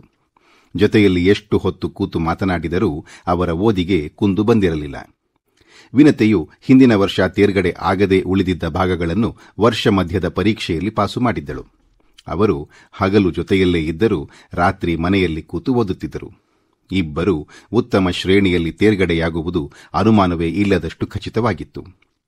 ರಾತ್ರಿ ಬಹಳ ವೇಳೆಯವರೆಗೆ ಓದಿದ ನಂತರ ಇಬ್ಬರು ತಮ್ಮ ತಮ್ಮ ಮನೆಗಳಲ್ಲಿ ಕುಳಿತು ಪರಸ್ಪರರಿಗೆ ಕಾಗದ ಬರೆಯುವರು. ಅವರ ಕಾಗದದ ಒಕ್ಕಣೆ ಒಂದೊಂದು ದಿನ ಒಂದೊಂದು ರೀತಿಯಲ್ಲಿ ರೂಪುಗೊಳ್ಳುತ್ತಿತ್ತು. ತಮ್ಮಲ್ಲಿರುವ ಪ್ರೀತಿಯ ಉತ್ಕಟತೆಯನ್ನು ಶಬ್ದಗಳಲ್ಲಿ ಹೊರಹಾಕಲು ಇಬ್ಬರೂ ಪ್ರಯತ್ನಿಸುವರು. ಸಾಹಿತ್ಯದ ವಿದ್ಯಾರ್ಥಿಗಳೇ ಆದರೂ ಇಬ್ಬರೂ ತಮ್ಮ ಪ್ರಯತ್ನದಲ್ಲಿ ಸೋತು ಬಿಡುತ್ತಿದ್ದರು. ಕೊನೆಗೆ ತಮ್ಮ ಸೋಲನ್ನೊಪ್ಪಿಕೊಳ್ಳುವುದರಲ್ಲಿಯೇ ಸಂತೋಷಗೊಳ್ಳುತ್ತಿದ್ದರು. ಹಿಂದಿನ ದಿನ ಬರೆದ ಕಾಗದವನ್ನು ಮರುದಿನ ಕಂಡಾಗ ಪರಸ್ಪರರಿಗೆ ಕೊಡುತ್ತಿದ್ದರು. ತಮಗೆ ಸಿಕ್ಕಿದ ಈ ಕಾಗದಗಳನ್ನು ಜಗತ್ತಿನಲ್ಲಿಯೇ ಅಮೂಲ್ಯವಾದ ರತ್ನಗಳಂತೆ ಜೋಕೆಯಿಂದ ಇಟ್ಟುಕೊಳ್ಳುತ್ತಿದ್ದರು. ವಿನತೆಯದು ಭಕ್ತಿಭಾವ. ಭಕ್ತಿ ತುಂಬಿದ ಅವಳ ಪ್ರೇಮದಲ್ಲಿ ಭಯದ ಛಾಯೆ ಇದ್ದೇ ಇರುತ್ತಿತ್ತು. ಅವಳ ಕಾಗದಗಳಲ್ಲೂ ಹಾಗೆಯೇ. ಒಮ್ಮೊಮ್ಮೆ ಆನಂದನನ್ನು ಸಂಬೋಧಿಸಿ ಕವನಗಳನ್ನು ಬರೆಯುವಳು. ಕವನಗಳಲ್ಲೂ ಅಷ್ಟೇ ಸುಂದರವಾದ ಕನಸಿನ ಯಾವುದೋ ಮೂಲೆಯಲ್ಲಿ ನಿರಾಶೆಯ ನೆರಳೊಂದು ಸುಳಿದಿರುತ್ತಿತ್ತು. ಅದು ನಿನ್ನ ಸ್ವಭಾವ ದೋಷ. ನಿರಾಶೆಯನ್ನ ಬಿಟ್ಟು ನಿರ್ಭಯದ ಶಕ್ತಿಯುತ ಆಶಾವಾದವನ್ನ ಬೆಳೆಸಿಕೋ, ಆನಂದ ಪ್ರತಿಯಾಗಿ ಹೇಳುತ್ತಿದ್ದ. ಸ್ವಭಾವೋ ದುರತಿಕ್ರಮಃ ಎಂದು ಹೇಳಿ ಅವಳು ಮಾತನ್ನು ತೇಲಿಬಿಡುತ್ತಿದ್ದಳು. ಕಾಲವು ಓಡಿದ್ದೇ ತಿಳಿಯದಂತೆ ಅವರಿಬ್ಬರಿಗೂ ಪರೀಕ್ಷೆ ಬಂತು. ಪರೀಕ್ಷೆ ನಡೆಯುತ್ತಿದ್ದುದು ಮಧ್ಯಾಹ್ನ 2ರಿಂದ ಸಂಜೆ 5ರವರೆಗೆ. ಅವರಿಬ್ಬರೂ 11 ಗಂಟೆಗೆ ಕಾಲೇಜಿಗೆ ಬರುತ್ತಿದ್ದರು. ಕಾಲೇಜಿನ ತಮ್ಮ ಕೋಣೆಯಲ್ಲಿ ಕುಳಿತು ಮಾತನಾಡುವುದು. ಪರೀಕ್ಷೆಯಲ್ಲಿ ಇಬ್ಬರ ಸ್ಥಳವು ಹತ್ತಿರವೇ ಇತ್ತು. ಬರೆದು ಮುಗಿದ ಮೇಲೆ ಇಬ್ಬರು ಜೊತೆಯಲ್ಲಿ ಪುನಃ ತಮ್ಮ ಕೋಣೆಗೆ ಬಂದು ಮಾತನಾಡುತ್ತಾ ಕುಳಿತಿದ್ದು ಸಂಜೆ 6:30 ಸುಮಾರಿಗೆ ಮನೆಗೆ ಹೋಗುವುದು ಅವರ ವಾಡಿಕೆಯಾಗಿತ್ತು. ಅವರದು 4 ಪ್ರಶ್ನೆ ಪತ್ರಿಕೆಗಳು ಮುಗಿದಿದ್ದುವು. 4ನ್ನೂ ಇಬ್ಬರೂ ಚೆನ್ನಾಗಿ ಬರೆದಿದ್ದರು. 4ನೆಯ ಸಂಜೆ ಪರೀಕ್ಷೆ ಮುಗಿದ ಮೇಲೆ ಇಬ್ಬರು ಕಾಲೇಜಿನ ಕೋಣೆಯಲ್ಲಿ ಕೂತು ಮಾತನಾಡುತ್ತಿದ್ದರು. ಆ ದಿನ ಇಬ್ಬರು ಎಂದಿಗಿಂತ ಚೆನ್ನಾಗಿ ಬರೆದಿದ್ದುದರಿಂದ ಉಕ್ಕೇರಿದ ಸಂತೋಷದಿಂದ ಇಬ್ಬರು ಕಿಲಕಿಲ ನಗುತ್ತಿದ್ದರು. ಆನಂದ ಹೇಳುತ್ತಿದ್ದ, ಏನೇ ನೀನು ಫಸ್ಟ್ ಕ್ಲಾಸ್ನಲ್ಲಿ ಬಂದು ಏನ್ ಮಾಡ್ತೀಯಾ? ಮನೆಯಲ್ಲಿ ಹೆಂಡತಿ ಗಂಡನಿಗೆ ಹೇಳುವ ವಯ್ಯಾರದ ಧ್ವನಿಯಲ್ಲಿ ಅವಳು ಹೇಳುತ್ತಿದ್ದಳು, ನಾನು ಫಸ್ಟ್ ಕ್ಲಾಸ್ ಬಂದೆ ಅಂತ ನಿಮಗೆ ಅಡಿಗೆ ಮಾಡಿ ಹಾಕೋದೇನನ್ನು ನಿಲ್ಲಿಸೋಲ್ಲ. ಯಜಮಾನರ ಸೇವೆಯನ್ನ ಭಯ ಭಕ್ತಿಯಿಂದಲೇ ಮಾಡ್ತೀನಿ, ಸುಮ್ಮನಿರಿ. ಆದರೆ ನೀವು ಮಾತ್ರ. ದೃಷ್ಟಿ ಬಾಗಿಲಿನ ಕಡೆಗೆ ಹರಿಯಿತು. ದಿಗ್ಭ್ರಾಂತಳಂತೆ ಅಲ್ಲಿಗೆ ಮಾತು ನಿಲ್ಲಿಸಿದಳು. ಆನಂದನು ಎಡಗಡೆಗೆ ತಿರುಗಿ ನೋಡಿದ. ವಿನತೆಯ ತಾಯಿ ಬಾಗಿಲಿನಲ್ಲಿ ನಿಂತಿದ್ದರು. ಜೀವಂತವಾಗಿ ನಗುತ್ತಿದ್ದ ವಾತಾವರಣವು ಕ್ಷಣಾರ್ಧದಲ್ಲಿ ಸ್ಮಶಾನ ಮೌನವಾಗಿ ಮಾರ್ಪಟ್ಟಿತು. ದವಡೆ ಕಚ್ಚಿಕೊಳ್ಳುತ್ತಾ ಅವರು ಮಗಳನ್ನು ಕೇಳಿದರು, ಪರೀಕ್ಷೆಗೆ ಅಂತ ಬಂದು ಇಲ್ಲಿ ಯಾವನ್ ಕೈಲೆ ನೀನು ಚಕ್ಕಂದ ಹೊಡಿತಿರೋದು? ಅವರ ಬಾಯಿಂದ ಮಾತು ಅರಳಿನಂತೆ ಪಟಪಟನೆ ಸಿಡಿದು ಬಿದ್ದವು. ಅವುಗಳಲ್ಲಿ ಆನಂದನನ್ನು ಬೈಯುತ್ತಿದ್ದ ಅವಾಚ್ಯ ಶಬ್ದಗಳೇ ಹೆಚ್ಚು. 2 ನಿಮಿಷದಲ್ಲಿ ಅವರು ಮಗಳ ಕೈ ಹಿಡಿದುಕೊಂಡು ಹೊರಟು ಹೋದರು. ಅವರ ಹಿಂದೆ ನಿಂತಿದ್ದ ವಿನತೆಯ ತಮ್ಮ ಪೊಲೀಸ್ ಇನ್ಸ್ಪೆಕ್ಟರ್ನಂತೆ ಕೈದಿಯ ಕಾವಲು ವಹಿಸಿದ. ನಿಸ್ಸಹಾಯಕ ದೀನ ಬೆದರಿದ ಹಸುವಿನಂತೆ ವಿನತೆ ತಲೆ ಎತ್ತದೆ ನಡೆದು ಹೋದಳು. ಮರುದಿನ ಪರೀಕ್ಷೆ 2ನೆಯ ಗಂಟೆಯಾಗುವ ಹೊತ್ತಿಗೆ ಸರಿಯಾಗಿ ಮಗಳೊಡನೆ ವಿನತೆಯ ತಾಯಿಯು ಪರೀಕ್ಷಾ ಭವನದ ಹತ್ತಿರ ಬಂದರು. ಅವಳು ಒಳಗೆ ಹೋದ ಮೇಲೆ ಅವರು ಮನೆಗೆ ಹಿಂತಿರುಗಿದರು. ಆದರೆ ಹೊರಗಡೆಯಲ್ಲಿ ಅವಳ ಒಬ್ಬ ತಮ್ಮ ಕಾವಲು ಕುಳಿತಿರುತ್ತಿದ್ದ. 5 ಗಂಟೆಯ ವೇಳೆಗೆ ಮಗಳನ್ನು ಮನೆಗೆ ಕರೆದೊಯ್ಯಲು ತಾಯಿಯೇ ಬರುತ್ತಿದ್ದರು. ಪರೀಕ್ಷಾ ಭವನದಲ್ಲಿ ಲೇಖನಿ ಹಿಡಿದಿದ್ದ ಅವಳ ಕೈ ಮೊದಲಿನಂತೆ ವೇಗವಾಗಿ ಓಡುತ್ತಿರಲಿಲ್ಲ. ಗಳಿಗೆಗೊಮ್ಮೆ ಅವಳು ಬಲಿಕಂಬಕ್ಕೆ ಕಟ್ಟಿ ಹಾಕಿರುವ ಆಡಿನಂತೆ ಆನಂದನ ಕಡೆಗೆ ನೋಡುತ್ತಿದ್ದಳು. ಪುನಃ ಅವರಿಬ್ಬರೂ ಭೇಟಿಯಾಗಿ ಮಾತನಾಡುವುದು ಸಾಧ್ಯವಾಗಲಿಲ್ಲ. ವಿಜಯಳಿಗೆ ಈಗ 2 ತಿಂಗಳಿಂದ ಕೆಲಸವಿರಲಿಲ್ಲ. ಅವಳ ಕೆಲಸ ಖಾಯಂ ಆಗಿರಲಿಲ್ಲ. ಇನ್ನು 1-2 ತಿಂಗಳುಗಳಲ್ಲಿ ಖಾಯಂ ಮಾಡಿಸುವುದಾಗಿ ಸಂಶೋಧನಾಲಯದ ಡೈರೆಕ್ಟರಿಂದ ಆಶ್ವಾಸನೆ ದೊರೆತಿತ್ತು. ಅಷ್ಟರಲ್ಲಿ ಅವಳು ಗರ್ಭಿಣಿಯಾದಳು. ಕೆಲಸ ಹಂಗಾಮಿಯಾಗಿರುವುದರಿಂದ ಅವಳಿಗೆ ಪ್ರಸೂತಿ ಕಾಲದ ರಜೆ ಕೊಡುವುದು ಡೈರೆಕ್ಟರ್ ಕೈಯಲ್ಲಿ ಇರಲಿಲ್ಲ. ಆದುದರಿಂದ ವಿಧಿಯಿಲ್ಲದೆ ಅವಳು ತನ್ನ 7ನೆಯ ತಿಂಗಳಿನಲ್ಲಿ ಕೆಲಸಕ್ಕೆ ರಾಜೀನಾಮೆ ಒಪ್ಪಿಸಬೇಕಾಯಿತು. ವರ್ಷ ಮಧ್ಯದ ಪರೀಕ್ಷೆಯಲ್ಲೂ ಫೇಲ್ ಆಗಿದ್ದುದರಿಂದ ವಾಸನ್ ಮತ್ತೆ ಮಾರ್ಚ್ ತಿಂಗಳಿನ ಪರೀಕ್ಷೆಗಾಗಿ ಓದುತ್ತಿದ್ದ. ಅತ್ತೆಯ ಮನೆಗೆ ಬರಬೇಕಾದರೆ ಒಮ್ಮೊಮ್ಮೆ ಸಿಟಿ ಬಸ್ಸಿಗೆ ಕೊಡಲು ಕೂಡ ದುಡ್ಡಿಲ್ಲದೆ ಅವನು ನಡೆದೇ ಬರುತ್ತಿದ್ದ. ಬಿಸಿಲಿನಲ್ಲಿ ನಡೆದು ಬಂದು ಆಯಾಸವಾದಾಗ ಹೆಂಡತಿಯ ಮೇಲೆ ರೇಗುತ್ತಿದ್ದ. ತುಂಬು ಗರ್ಭಿಣಿಯಾದ ಮಗಳ ಮೇಲೆ ರೇಗುತ್ತಾನಲ್ಲ ಎಂದು ವಿಜಯಳ ತಾಯಿ ಮನಸ್ಸಿನಲ್ಲೇ ಸಿಡಿಮಿಡಿಗೊಳ್ಳುತ್ತಿದ್ದರು. ಆದರೆ ಅಳಿಯನೆದುರಿಗೆ ಬಾಯಿ ಬಿಟ್ಟು ಆಡಲು ವಿಧಿಯಿಲ್ಲದೆ ಸುಮ್ಮನಾಗುತ್ತಿದ್ದರು. ಮಗಳನ್ನ ಕಟಕರ ಮನೆಗೆ ಕೊಟ್ಟ ಹಾಗಾಯಿತು ಎಂದು ಬೀಗರನ್ನು ಸದಾ ಶಪಿಸುತ್ತಿದ್ದರು. ಮಗಳ ಕೆಲಸ ಹೋದ ಮೇಲೆ ಮನೆಯ ಆರ್ಥಿಕ ಸ್ಥಿತಿ ಶೋಚನೀಯವಾಯಿತು. ಮದುವೆಗೆ ಅಂಗಡಿಗಳಲ್ಲಿ ಮಾಡಿದ ಸಾಲ ಸ್ವಲ್ಪವೂ ತೀರಿರಲಿಲ್ಲ. ಪ್ರತಿ ತಿಂಗಳು ಸಾಮಾನು ತರುವ ಅಂಗಡಿಯ ಲೆಕ್ಕ ಬೆಳೆಯುತ್ತಲಿತ್ತು. ವಿಜಯಳ ಹೆರಿಗೆ ಬೇರೆ ಇದೆ. ವಿನತೆಯ ಜೊತೆಗೆ ಓದುವ 4 ಹುಡುಗರು. ಎಲ್ಲರಿಗೂ ಅವರ ಮಟ್ಟಕ್ಕೆ ತಕ್ಕಂತೆ ಬಟ್ಟೆ ಬರೆಗಳಾಗಬೇಕು. ತಾಯಿಗೆ ಒಮ್ಮೊಮ್ಮೆ ತಲೆ ಕೆಡುವಷ್ಟು ಯೋಚನೆ ಬರುತ್ತಿತ್ತು. ಇನ್ನೂ 1-2 ವರ್ಷ ವಿಜುನ ಮದುವೆ ಮಾಡದೇ ಇದ್ದಿದ್ದರೆ ಚೆನ್ನಾಗಿರ್ತಿತ್ತು ಎಂದು ಕೆಲವು ಸಲ ಯೋಚಿಸುತ್ತಿದ್ದರು. ಮಿಂಚಿ ಹೋದ ಮಾತಿಗೆ ಚಿಂತಿಸಿ ಫಲವೇನು ಎಂದು ಅವರೇ ಆಮೇಲೆ ಸುಮ್ಮನಾಗುತ್ತಿದ್ದರು. ಈಗ ಮನೆಯಲ್ಲಿದ್ದ ಬೆಲೆ ಬಾಳುವ ಕುರ್ಚಿ ಮೇಜುಗಳನ್ನು ಬೆಳ್ಳಿಯ ಪಾತ್ರೆಗಳನ್ನು ಒಂದೊಂದಾಗಿ ಮಾರುತ್ತಿದ್ದರು. ಅವರ ಹಿರಿಯ ಮಗ ಗುಣನಿಧಿ ಶಾರದಾ ವಿಲಾಸ ಕಾಲೇಜಿನಲ್ಲಿ ಓದುತ್ತಿದ್ದ. ಅವನ ಜೊತೆಗಾರರು ಸರಿಯಾದ ಹುಡುಗರಲ್ಲ. ಒಂದು ದಿನ ಯಾರೋ ಒಬ್ಬ ಹುಡುಗ ಅವನ ಕೈಲಿ ಜಗಳ ಕಾಯುವಾಗ, ನಿಮ್ಮ ಹಿರಿಯಕ್ಕನ ಹಾಗೆಯೇ ನಿನ್ನ ಕಿರಿಯಕ್ಕನೂ ಲವ್ ಮಾಡ್ತಾ ಇದ್ದಾಳೆ ಅನ್ನಂತೆ. ಇಂತಹ ವಿಷಯಗಳಲ್ಲಿ ಸ್ಕೂಲ್ ಕಾಲೇಜುಗಳ ಹುಡುಗರಿಗೆ ತಿಳಿದಿರುವ ಸುಳಿವು ಸೂಕ್ಷ್ಮ, ದೊಡ್ಡವರಿಗೆ ತಿಳಿದಿರುವುದಿಲ್ಲ. ಗುಣನಿಧಿಗೆ ಈ ವಿಷಯದಲ್ಲಿ ಕುತೂಹಲವಿತ್ತು. ತಾನು ಓದುತ್ತಿದ್ದ ಕಾಲೇಜಿನಲ್ಲೇ ಯಾರಾದರೂ ಹುಡುಗಿಯರು ಹುಡುಗರ ಸಂಗಡ ಮಾತನಾಡುವುದನ್ನು ನೋಡಿದರೆ ಅವನು ಅವರ ಬಗೆಗೆ ಅನುಮಾನ ಪಡುತ್ತಿದ್ದ. ಅವನ ಅನುಮಾನ ಪ್ರವೃತ್ತಿ ಬಲವಾಗಿ ಬೆಳೆದು ತನ್ನ ಅಕ್ಕನ ವ್ಯವಹಾರವನ್ನೇ ಪರೀಕ್ಷಿಸಲು ಹೊರಟಿತು. ಅಕ್ಕನ ಕಾಲೇಜಿನಲ್ಲಿ ತನಗೆ ಗುರುತಿದ್ದ ಬೇರೆ ಒಬ್ಬ ಹುಡುಗನನ್ನು ಹಿಡಿದು ಅವನ ಸಂಗಡ ಹೊಂಚು ಕಾದು ಅವಳು ಆನಂದನೊಡನೆ ಕುಳಿತು ಮಾತನಾಡುವುದನ್ನು, ತಿರುಗಾಡಲು ಹೋಗುವುದನ್ನು ಕಂಡುಹಿಡಿದ. ಪರೀಕ್ಷೆಯ ಕಾಲದಲ್ಲಿ ಅವಳು ಹೊತ್ತಿಗೆ ಮೊದಲು ಹೋಗಿ ಏನು ಮಾಡುತ್ತಾಳೆ ಎಂಬುದನ್ನು ಆ ಹುಡುಗನ ಸಹಾಯದಿಂದ ತಿಳಿದುಕೊಂಡ.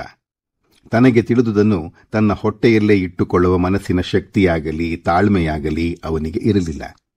ಈ ವಿಷಯವನ್ನು ತಿಳಿಸಿದರೆ ತಾಯಿಯಿಂದ ತನಗೆ ಮೆಚ್ಚುಗೆ ದೊರೆಯುತ್ತದೆಂಬ ಲೋಭ ಬೇರೆ. ಮಗನಿಂದ ವಿಷಯ ಕೇಳಿದ ತಾಯಿ ಕಿಡಿಕಿಡಿಯಾದರು. ಮಗಳು ಈಗಲೂ ಆನಂದನ ಸಂಗಡ ತಿರುಗುತ್ತಾಳೆಂದು ತಿಳಿದ ಮೇಲೆ ಅವರ ರೋಷ ಮುಗಿಲು ಮುಟ್ಟಿತು. ತಮ್ಮ ಜಾತಿಯವನೂ ಅಲ್ಲದ ಅವಳಂತೆಯೇ ಬರೀ ಒಂದು ಆನರ್ಸ್ ಪರೀಕ್ಷೆಗೆ ಕಟ್ಟಿರುವ ಆ ಬಡ ಹುಡುಗನ ಜೊತೆ ಅವಳು ಇರುವುದು ಎಂದರೆ ತಮ್ಮ ವಂಶಕ್ಕೆ ಕೆಟ್ಟ ಹೆಸರು ತಂದಂತೆ ಎಂಬ ಅವರ ತೀರ್ಮಾನ ಈಗ ಇನ್ನೂ ಸ್ಫುಟವಾಯಿತು. ಜೊತೆಗೆ ಮನೆಯ ಆರ್ಥಿಕ ಮುಗ್ಗಟ್ಟಿನಿಂದ ಮನಸ್ಸು ಮೊದಲಿಗೇ ವ್ಯಗ್ರಗೊಂಡಿತ್ತು. ವಿನತೆಗೆ ಆ ದಿನವೇ 4ನೆಯ ಪ್ರಶ್ನಪತ್ರಿಕೆ ನಡೆಯುತ್ತಿತ್ತು. ದಿನವೂ ಅವಳ ಮನೆಗೆ ಬರುವುದು 6:30 ಗಂಟೆಯನ್ನು ಮೀರುತ್ತಿತ್ತು. ಈ ದಿನ 6 ಗಂಟೆಯ ವೇಳೆಗೆ ಅವರು ಕಾಲೇಜಿಗೆ ಬಂದರು. ವಿನತೆ, ಆನಂದ ಇಬ್ಬರೂ ಕುಳಿತು ಮಾತನಾಡುತ್ತಿದ್ದ ಕೋಣೆಯ ಹತ್ತಿರ ಶಬ್ದ ಮಾಡದಂತೆ ನಿಂತು ಅವರ ಮಾತುಗಳನ್ನು ಕೇಳಿಸಿಕೊಂಡರು. ಮಗಳನ್ನು ಕರೆದುಕೊಂಡು ಮನೆಗೆ ಹೋದ ಮೇಲೆ ಅವರು ಅವಳ ಕೈ ಹಿಡಿದು ಬೆನ್ನಿನ ಮೇಲೆ 2 ಸಲ ಬಲವಾಗಿ ಬಾರಿಸಿದರು.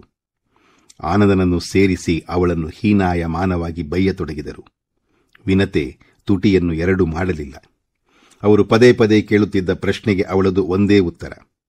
ಪರೀಕ್ಷೆಯಲ್ಲಿ ಹೇಗೆ ಮಾಡಿದ್ದೀರಿ ಅಂತ ನಾವು ಒಬ್ಬರೊಬ್ಬರನ್ನ ಕೇಳ್ಕೊತಾ ಇದ್ವು.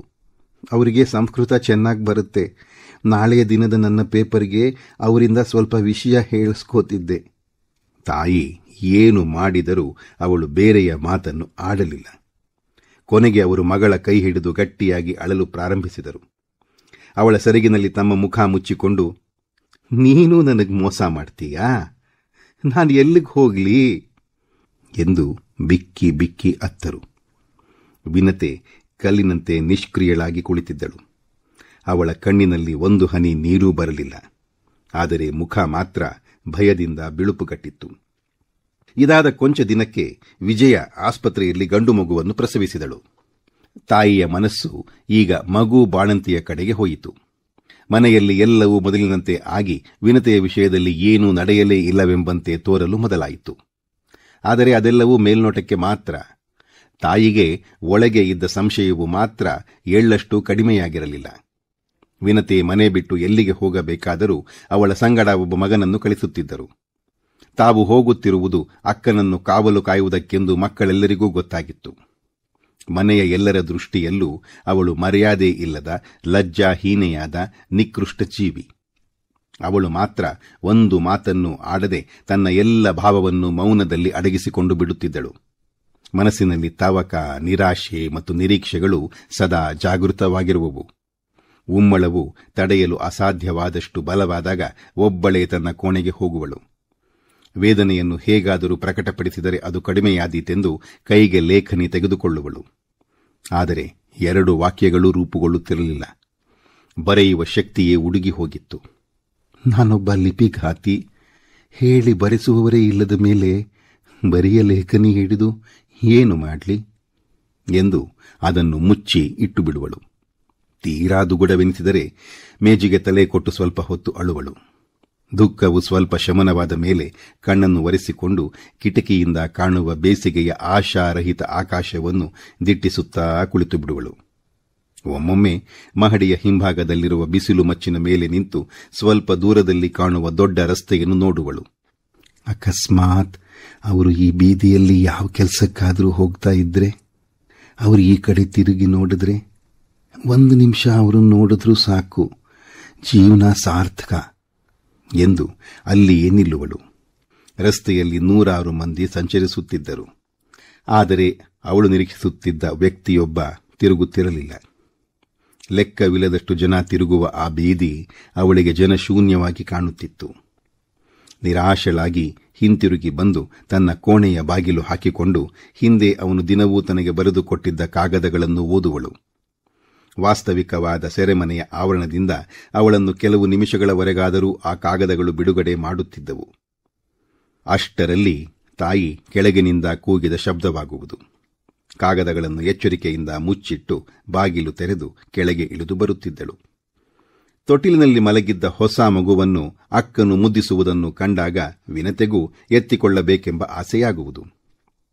ಆ ಮಗುವನ್ನು ಎತ್ತಿಕೊಂಡಾಗಲೆಲ್ಲ ಮನಸ್ಸು ತನ್ನ ಭವಿಷ್ಯ ಜೀವನದ ಚಿತ್ರ ಬರೆಯಲು ಹೋಗುವುದು.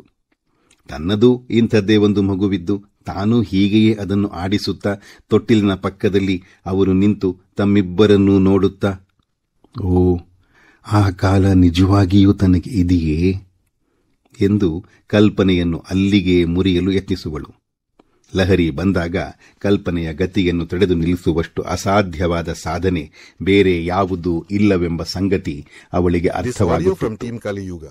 ಕಲ್ಪನಾ ಲಹರಿಯ ಸ್ವಭಾವ ಲಕ್ಷಣಗಳ ಬಗೆಗೆ ಯೋಚಿಸಲು ಪ್ರಾರಂಭಿಸುವಳು. ಅವರೊಡನೆ ಈ ವಿಷಯವನ್ನು ಮಾತನಾಡಿದರೆ ಪುನಃ ಹಾಗೆ ಆಗುವ ಭಾಗ್ಯವು ತನ್ನ ಹಣೆಯಲ್ಲಿ ಬರೆದಿದೆಯೇ? ಉತ್ತರವೇ ತಿಳಿಯದ ಈ ಪ್ರಶ್ನೆ ಅವಳ ಒಳಗಣ್ಣಿನೆದುರಿಗೆ ಸ್ಥಾಯಿಯಾಗಿ ನಿಂತುಬಿಟ್ಟಿತ್ತು. ಆ ದಿನ ತಾಯಿಯ ದರ್ಶನದಿಂದ ವಿನತೆ ದಿಗ್ಭ್ರಾಂತಳಾದುದನ್ನು ಕಂಡ ಆನಂದನಿಗೆ ಮನಸ್ಸು ಮಂಕಾಯಿತು. ತಾಯಿಯ ಅನಿರೀಕ್ಷಿತ ಆಗಮನದಿಂದ ಅವಳು ಹಾಗೆ ಆದುದು ಸಹಜವೇ ಆಗಿತ್ತು. ಆದರೆ ಭಯದಿಂದ ಅವಳ ತುಟಿಗಳು ಕಂಪಿಸುತ್ತಿದ್ದುದನ್ನು, ಮುಖವು ಶವದ ಮುಖದಂತೆ ಕಳಾಹೀನವಾಗಿ ಹೆಪ್ಪುಗಟ್ಟಿರುವುದನ್ನು ಕಂಡು ಪರಿಸ್ಥಿತಿಯನ್ನು ಎದುರಿಸುವ ವಿನತೆಯ ಸ್ಥೈರ್ಯದ ವಿಷಯದಲ್ಲಿ ಅವನಿಗೆ ನಂಬಿಕೆ ಬರಲಿಲ್ಲ. ಅವಳ ತಾಯಿ ಆನಂದನನ್ನೂ ಅವಾಚ್ಯ ಶಬ್ದಗಳಿಂದ ಬೈದಿದ್ದರು. ಆ ಮಾತುಗಳು ತನಗೆ ಸ್ವಲ್ಪವೂ ಸಂಬಂಧವಿಲ್ಲವೆನ್ನುವಷ್ಟು ಮಟ್ಟಿನ ನಿರ್ಮಮಕಾರದಿಂದ ಅವನು ಮೌನವಾಗಿ ಸಹಿಸಿದ್ದ. ತಾಯಿಯು ಮಗಳನ್ನು ಕರೆದೊಯ್ದ ಮೇಲೂ ಅವನು ಅಲ್ಲಿಯೇ ಕುಳಿತಿದ್ದ. ತಮ್ಮಂತಹ ಪ್ರೇಮಿಗಳ ಜೀವನದಲ್ಲಿ ಪ್ರತಿಯೊಬ್ಬರಿಗೂ ಒಂದಲ್ಲ ಒಂದು ರೀತಿಯಲ್ಲಿ ಘಟಿಸುವಂತಹ ಸಂದರ್ಭವೇ ಇದು ಎಂದು ಯೋಚಿಸುತ್ತಿದ್ದ. ಇತ್ತೀಚೆಗೆ ಅವನಲ್ಲಿ ಸ್ವಲ್ಪವಾಗಿ ತಾತ್ವಿಕ ಮನೋಭಾವ ಬೆಳೆಯುತ್ತಿತ್ತು. ತನ್ನ ಸ್ವಂತ ಸುಖ ದುಃಖಗಳ ಸಂವೇದನೆಯನ್ನು ತಾತ್ವಿಕತೆಯ ನಿರ್ಮೋಹ ದೃಷ್ಟಿಯಿಂದ ನೋಡುವುದನ್ನು ಅವನು ಪ್ರಯತ್ನಪೂರ್ವಕ ಮೈಗೂಡಿಸಿಕೊಳ್ಳುತ್ತಿದ್ದ. ಅವನು ಈಗಲೂ ಅದೇ ಭಾವನೆಯನ್ನು ಬೆಳೆಸಿಕೊಳ್ಳಲು ಹೆಣಗುತ್ತಿದ್ದಾನೆ. ತನಗೆ ಸಂಬಂಧಿಸಿದ್ದು ಎಂಬ ಸಂಲಗ್ನತೆಯನ್ನು ಕ್ಷಣಕಾಲವಾದರೂ ಬಿಟ್ಟು ವಿಷಯವನ್ನು ದೂರ ನಿಂತು ಯೋಚಿಸಿದರೆ ಅದರ ಪೂರ್ವಾಪರಗಳು ಸ್ಪಷ್ಟವಾಗಿ ತಿಳಿಯುತ್ತವೆ. ತಿಳುವಳಿಕೆ ಹುಟ್ಟಿದ ಮೇಲೆ ವೇದನೆಯ ತೀವ್ರತೆ ಸ್ವಲ್ಪ ಮಟ್ಟಿಗಾದರೂ ತಗ್ಗುತ್ತದೆ ಎಂಬುದನ್ನು ಅವನು ಇತ್ತೀಚೆಗೆ ಕಂಡುಕೊಂಡಿದ್ದ. ತಾನು ಕಂಡುಕೊಂಡ ತತ್ವದಂತೆಯೇ ಬಾಳುವುದು ಸುಲಭವಾಗಿರಲಿಲ್ಲ. ಯೋಚಿಸುವಾಗ ಕಾಯುವ ನಿರ್ಮಮಕಾರವು ಕೆಲವು ನಿಮಿಷಗಳಲ್ಲಿ ಮರೆಯಾಗಿ ಚಿತ್ತವು ಪುನಃ ವೇದನೆಗೆ ಒಳಗಾಗುತ್ತಿತ್ತು. ಪ್ರಚಂಡ ಸಾಧನೆ ಮಾಡಿದರೂ ದುರ್ಲಭವಾದ ಚಿತ್ತದ ವೃತ್ತಿರಹಿತ ಸ್ಥಿತಿಯು ಅವನಿಗೆ ದೊರೆಯುವುದು ಹೇಗೆ ಸಾಧ್ಯ? ಅವನ ತಾತ್ವಿಕ ದೃಷ್ಟಿಯು ಪ್ರಕೃತದಲ್ಲಿ ಹುಟ್ಟಿದ ನಿರಾಶೆಯಿಂದ ರೂಪುಗೊಂಡ ಅಭಾವಾತ್ಮಕ ವಿಚಾರವಾಗಿತ್ತೇ ವಿನ ಯಾವ ಒಂದು ನಿತ್ಯ ನಿಯಮದ ದರ್ಶನದಿಂದ ಹುಟ್ಟಿದ್ದೂ ಆಗಿರಲಿಲ್ಲ. ವಿನತೆಯನ್ನು ಹೇಗಾದರೂ ಕಾಣಬೇಕೆಂದು ಅವನು ತವಕಿಸುತ್ತಿದ್ದ. ಅವಳು ತನ್ನನ್ನು ನೋಡಲು ಹೇಗಾದರೂ ಮಾಡಿ ಕಾಲೇಜಿಗೆ ಬಂದಿರಬಹುದೆಂದು ಯೋಚಿಸಿ ಅನೇಕ ಸಲ ಕಾಲೇಜಿಗೂ ಹೋಗಿದ್ದ. ತಮ್ಮ ಕೊಠಡಿಯಲ್ಲಿ ಕುಳಿತು ಅವಳನ್ನು ನಿರೀಕ್ಷಿಸುತ್ತಿದ್ದ. ದೂರದಲ್ಲಿ ಬರುತ್ತಿರಬಹುದೆಂದು ಎದ್ದು ಹೊರಗೆ ಬಂದು ನೋಡುತ್ತಿದ್ದ. ಕಾಲೇಜಿನ ಹತ್ತಿರ ಯಾರಾದರೂ ವಿದ್ಯಾರ್ಥಿನಿಯರು ಸಿಕ್ಕಿದರೆ, ನೀವು ಮಿಸ್ ವಿನತಕುಮಾರಿನ ನೋಡಿದರಾ ಎಂದು ಕೇಳುತ್ತಿದ್ದ. ವಾಚನಾಲಯದಲ್ಲಿ ಇಟ್ಟಿದ್ದ ವಾಚಕರ ರುಜುವಿನ ಪುಸ್ತಕದಲ್ಲಿ ಅವಳ ಸಹಿ ಇದೆಯೇ ಎಂದು ಪರೀಕ್ಷಿಸುತ್ತಿದ್ದ. 4 ಸಲ ಅವಳ ಮನೆಯ ಹಿಂಭಾಗದ ರಸ್ತೆಯ ಮೇಲೂ ತಿರುಗಾಡಿ ನೋಡಿದ. ಎಲ್ಲಿಯೂ ಅವಳ ದರ್ಶನವಿಲ್ಲ. ಅವನು ದಿನದಿನಕ್ಕೆ ಹೆಚ್ಚು ನಿರಾಶನಾಗುತ್ತಿದ್ದ. ವಿನತೆಯ ಸ್ವಭಾವವನ್ನು ಕುರಿತು ಯೋಚಿಸುವನು. ಭಕ್ತಿ ತುಂಬಿದ ಅವಳ ಪ್ರೇಮ ಭಾವವು ಕಣ್ಣ ಮುಂದೆ ಬಂದಾಗ ಮನಸ್ಸು ಮೂಕವಾಗುವುದು. ಅವಳು ಮನೆಯಲ್ಲಿ ಅನುಭವಿಸುತ್ತಿರಬಹುದಾದ ಯಾತನೆಯ ಕಲ್ಪನೆ ಬಂದರೆ ಮನಸ್ಸು ಮರುಗುವುದು, ಕರಗಿ ನೀರಾಗುವುದು.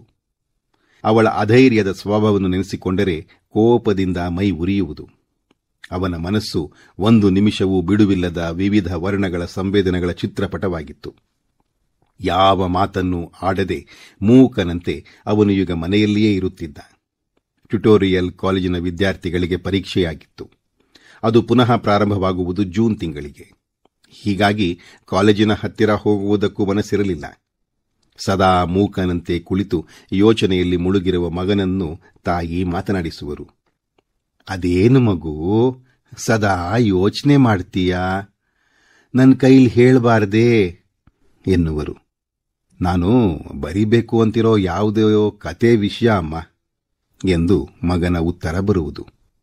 ನನಗದೆಲ್ಲ ಏನ್ ತಿಳಿಯುತ್ತೆ ಎಂದು ತಾಯಿ ಹಪ್ಪಳ ಒತ್ತುವ ಕೆಲಸದಲ್ಲಿ ಮುಳುಗಿಬಿಡುವರು.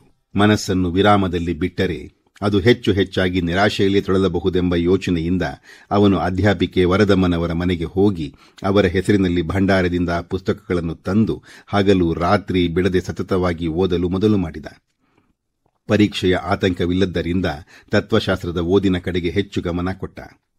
ತತ್ವಶಾಸ್ತ್ರ ಓದುವಾಗ ಮನಸ್ಸು ವಿಲಕ್ಷಣವಾದ ಒಂದು ಬೇರೆಯ ಲೋಕದಲ್ಲಿ ಇರುತ್ತಿತ್ತು. ತಾನು ಕಣ್ಣಿನಿಂದ ಕಾಣದ, ಕಲ್ಪನೆಯಿಂದಲೂ ಸರಿಯಾಗಿ ಅರಿಯದಿದ್ದ ಆ ಲೋಕದಲ್ಲಿ ಹೊಸ ಹೊಸ ಅರ್ಥಗಳು ವಿಚಾರಶಕ್ತಿಯ ಮುಂದೆ ಮಿಂಚುತ್ತಿದ್ದವು. ಜೀವನವೆಂದರೇನು? ಜೀವವೆಂದರೇನು?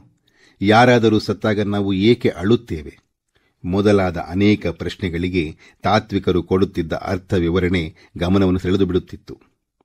ಒಂದೇ ಸಮನೆ 3 ದಿನ ಕುಳಿತು ಶೋಪೆನ್ ಹಾವರ್ನ ಇಚ್ಛಾಶಕ್ತಿ ಮತ್ತು ಕಲ್ಪನೆಯಂತೆ ಜಗತ್ತು ಎಂಬ ಗ್ರಂಥವನ್ನು ಓದಿದ. ಜರ್ಮನ್ ದೇಶದ ಆ ತಾತ್ವಿಕ ಹೇಳುತ್ತಿದ್ದ, ನಾವು ಮತ್ತೊಬ್ಬರನ್ನು ನೋಯಿಸಿದಾಗ ನಮಗೂ ನೋವು ಉಂಟಾಗುತ್ತದೆ, ಮತ್ತೊಬ್ಬರನ್ನು ಕೊಂದಾಗ ನಮ್ಮನ್ನೊಡಗಿಸುವಷ್ಟು ಭಯವಾಗುತ್ತದೆ. ಇದರ ಕಾರಣವೇನು? ಬೇರೆಯವರಲ್ಲಿ ಇರುವಂತಹುದ್ದು ನಮ್ಮ ಆತ್ಮದ ಒಂದು ರೂಪವೇ ಎಂಬ ಜ್ಞಾನವು ನಮ್ಮ ಸುಪ್ತ ಅರಿವಿನ ಯಾವ ಭಾಗದಲ್ಲೋ ಇರುತ್ತದೆ. ನಮ್ಮಿಂದ ನೋವನ್ನು ಉಣ್ಣುತ್ತಿರುವವರ ಸಂಕಟವನ್ನು ಕಂಡಾಗ ಈ ಜ್ಞಾನವು ಮೂಕವಾಗಿ ನಮ್ಮ ಪ್ರಜ್ಞೆಯ ಮಟ್ಟಕ್ಕೆ ಬರದಷ್ಟು ಅಸ್ಪಷ್ಟವಾಗಿ ನಮ್ಮಲ್ಲಿ ಕ್ರಿಯೆಗೈಯುತ್ತದೆ. ನಾವು ಮತ್ತೊಬ್ಬರನ್ನು ಕೊಂದಾಗ ನಾನೇ ನನ್ನ ಬೇರೊಂದು ರೂಪವನ್ನು ಕೊಲ್ಲಲು ಯತ್ನಿಸಿದೆ ಎಂದು ಸುಪ್ತ ಅರಿವಿಗೆ ಅರಿವಾಗುತ್ತದೆ. ಅಜ್ಞಾನದಿಂದ ನಾವು ಯಾರನ್ನು ಬೇರೆ ಎಂದು ತಿಳಿಯುವೆವೋ ಅವರೆಲ್ಲ ವಾಸ್ತವವಾಗಿಯೂ ನಾವೇ, ನಾವು ಅವರೇ. ಆನಂದ ಯೋಚಿಸುತ್ತಿದ್ದ, ಹಾಗಾದರೆ ವಿನತೆಯ ರೂಪದಲ್ಲಿ ನಾನು ನನ್ನನ್ನೇ ಪ್ರೀತಿಸುತ್ತಿದ್ದೇನೆಯೇ? ಈಗ ಅವಳು ನನ್ನಿಂದ ದೂರವಿದ್ದಾಳೆ ಎಂದು ನಾನು ಹಲುಬುವುದು ಅಜ್ಞಾನ ಮಾತ್ರ. ಈ ಅಜ್ಞಾನ ನನ್ನಿಂದ ದೂರವಾಗುವುದು ಎಂದಿಗೆ? ಪುಸ್ತಕ ಮಡಿಸಿದರೆ ಸಾಕು, ಅನುಭವದ ವಾಸ್ತವ ಜ್ಞಾನವು ನನ್ನ ಮನಸ್ಸಿನ ಸಮಸ್ತ ಅಂಶಗಳನ್ನು ಆಕ್ರಮಿಸಿಬಿಡುತ್ತದೆ. ಆ ಗ್ರಂಥದಲ್ಲಿ ಹೇಳಿರುವುದು ಅದನ್ನು ಓದುವಾಗ ಮಾತ್ರ ಸತ್ಯ. ನನ್ನ ಈ ವಾಸ್ತವ ಅನುಭವವನ್ನು ಅಜ್ಞಾನವೆಂದು ಹೇಗೆ ಹೇಳಲಿ? ಮಗನಿಗೆ ತಾಯಿ ಹೇಳುತ್ತಿದ್ದರು, ಮಗು, ಹೀಗೆ ಓದಬಾರ್ದಪ್ಪ, ಆರೋಗ್ಯಕ್ಕೆ ಒಳ್ಳೇದಲ್ಲ. ಪರೀಕ್ಷೆ ಕಾಲದಲ್ಲಿ ರಾತ್ರಿ ಎಲ್ಲ ಕೂತು ಓದ್ತಾ ಇದ್ದೆ. ಕಾಲೇಜ್ ತೆರೆದ ಮೇಲೆ ಎಂಎಗೆ ಮತ್ತೆ ಕೂತು ಓದಬೇಕು. ಈಗಲಾದರೂ ಸ್ವಲ್ಪ ಸುಧಾರಿಸ್ಕೋ. ಇಲ್ಲಮ್ಮ, ಮುಂದೆ ಎಂಎಗೆ ಈಗಿನಿಂದ ಓದ್ತಾ ಇದ್ದೀನಿ, ಅದು ತುಂಬ ಕಷ್ಟದ ಪರೀಕ್ಷೆ ಎಂದು ಹೇಳಿ ಅವನು ತಾಯಿಯ ಮನಸ್ಸಿನ ಆತಂಕವನ್ನು ನಿವಾರಿಸಲು ಯತ್ನಿಸುತ್ತಿದ್ದ. ಈಗ ಅವನಿಗೆ ಸಾಹಿತ್ಯದ ವ್ಯಾಸಂಗ ಸಾಧ್ಯವಾಗುತ್ತಿರಲಿಲ್ಲ. ಕತೆ, ಕಾದಂಬರಿ, ಕವನ, ನಾಟಕ ಮೊದಲಾಗಿ ಸಾಹಿತ್ಯದ ಎಲ್ಲ ಪ್ರಕಾರಗಳಲ್ಲೂ ಒಂದಲ್ಲ ಒಂದು ರೀತಿಯಾಗಿ ಸ್ತ್ರೀ ಪುರುಷರ ಪ್ರೇಮದ ವರ್ಣನೆ ಬರುತ್ತಿತ್ತು, ಅಥವಾ ಅದರ ಸೂಚನೆಯು ಹಿನ್ನೆಲೆಯಲ್ಲಾದರೂ ಸ್ಪಷ್ಟವಾಗಿ ಕಾಣುತ್ತಿತ್ತು. ಸ್ತ್ರೀ ಪುರುಷರ ಪ್ರೇಮವೇ ಇಲ್ಲದಿದ್ದರೆ ಪ್ರಪಂಚದಲ್ಲಿ ಇಷ್ಟೊಂದು ವಿಪುಲವಾಗಿ ಸಾಹಿತ್ಯದ ಸೃಷ್ಟಿ ಆಗುತ್ತಿರಲಿಲ್ಲವೇನೋ ಎಂದು ಅವನು ಯೋಚಿಸುತ್ತಿದ್ದ. ಸಾಹಿತ್ಯವು ಅವನಲ್ಲಿ ಉಕ್ಕಿಸುತ್ತಿದ್ದ ಭಾವನೆಗಳನ್ನು ತತ್ವಶಾಸ್ತ್ರವು ಬಹಿಷ್ಕರಿಸುತ್ತಿತ್ತು. ಒಂದು ಭಾವುಕತೆಯ ಒರತೆಯನ್ನು ಪೂರ್ಣವಾಗಿ ಬತ್ತಿಸಿ ಅದರ ಸ್ಥಾನದಲ್ಲಿ ಗಟ್ಟಿ ಹಾಸುಗಳನ್ನು ಎಳೆಯುತ್ತಿದ್ದರೆ, ಮತ್ತೊಂದು ಮನಸ್ಸಿನ ಕಲ್ಲನ್ನು ಕರಗಿಸಿ ಭಾವುಕತೆಯ ನದಿಯನ್ನೇ ಹರಿಸುತ್ತಿತ್ತು. ಭಾವುಕ ಜೀವನದ ಮೂಲ ಸಾಮಗ್ರಿಯನ್ನು ರಸಿಕನ ಪೂರ್ವಾನುಭವದಿಂದಲೇ ತೆಗೆದುಕೊಳ್ಳಬೇಕು. ಅದು ಆನಂದನ ಸ್ಮೃತಿಯನ್ನು ಕೆದಕುತ್ತಿತ್ತು. ಅವನು ಹೆಚ್ಚು ಹೆಚ್ಚಾಗಿ ವಿಹ್ವಲನಾಗುತ್ತಿದ್ದ. ಆದ್ದರಿಂದ ಈಗ ಪೂರ್ಣವಾಗಿಯೂ ತತ್ವಶಾಸ್ತ್ರವನ್ನೇ ಹಿಡಿದ. ಒಂದು ದಿನ ಮಧ್ಯಾಹ್ನ ಸುಜುಕಿಯವರ ಮಹಾಯಾನ ಬೌದ್ಧ ಪಂಥ ಎಂಬ ಪುಸ್ತಕ ಓದುತ್ತಾ ಚಾಪೆಯ ಮೇಲೆ ಮಲಗಿದ್ದ. ಸಚ್ಚಿದಾನಂದರ ಮನೆ ಇದೇನಾ ಎಂದು ಹೊರಗಡೆ ಒಬ್ಬ ಹೆಂಗಸು ಯಾರನ್ನೋ ಕೇಳುತ್ತಿದ್ದರು. ಆನಂದ ಬಾಗಿಲಿಗೆ ಬಂದು ನೋಡಿದ. ಬಂದಿದ್ದವಳು ಜಗದಾಂಬ. ಮೇಡಂ ವರದಂನವರು ನಿಮ್ಮನ್ನ ಕರ್ಕೊಂಡು ಬಾ ಅಂತ ಕಳಿಸಿದ್ದಾರೆ, ಅವಳು ಹೇಳಿದಳು. ಕರೆದರೂ ಒಳಗೆ ಬಂದು ಕುಳಿತುಕೊಳ್ಳಲಿಲ್ಲ. ಅವನು ಜುಬ್ಬ ಹಾಕಿಕೊಂಡು ತಾಯಿಗೆ ಹೇಳಿ ಮನೆಯಿಂದ ಹೊರಟ.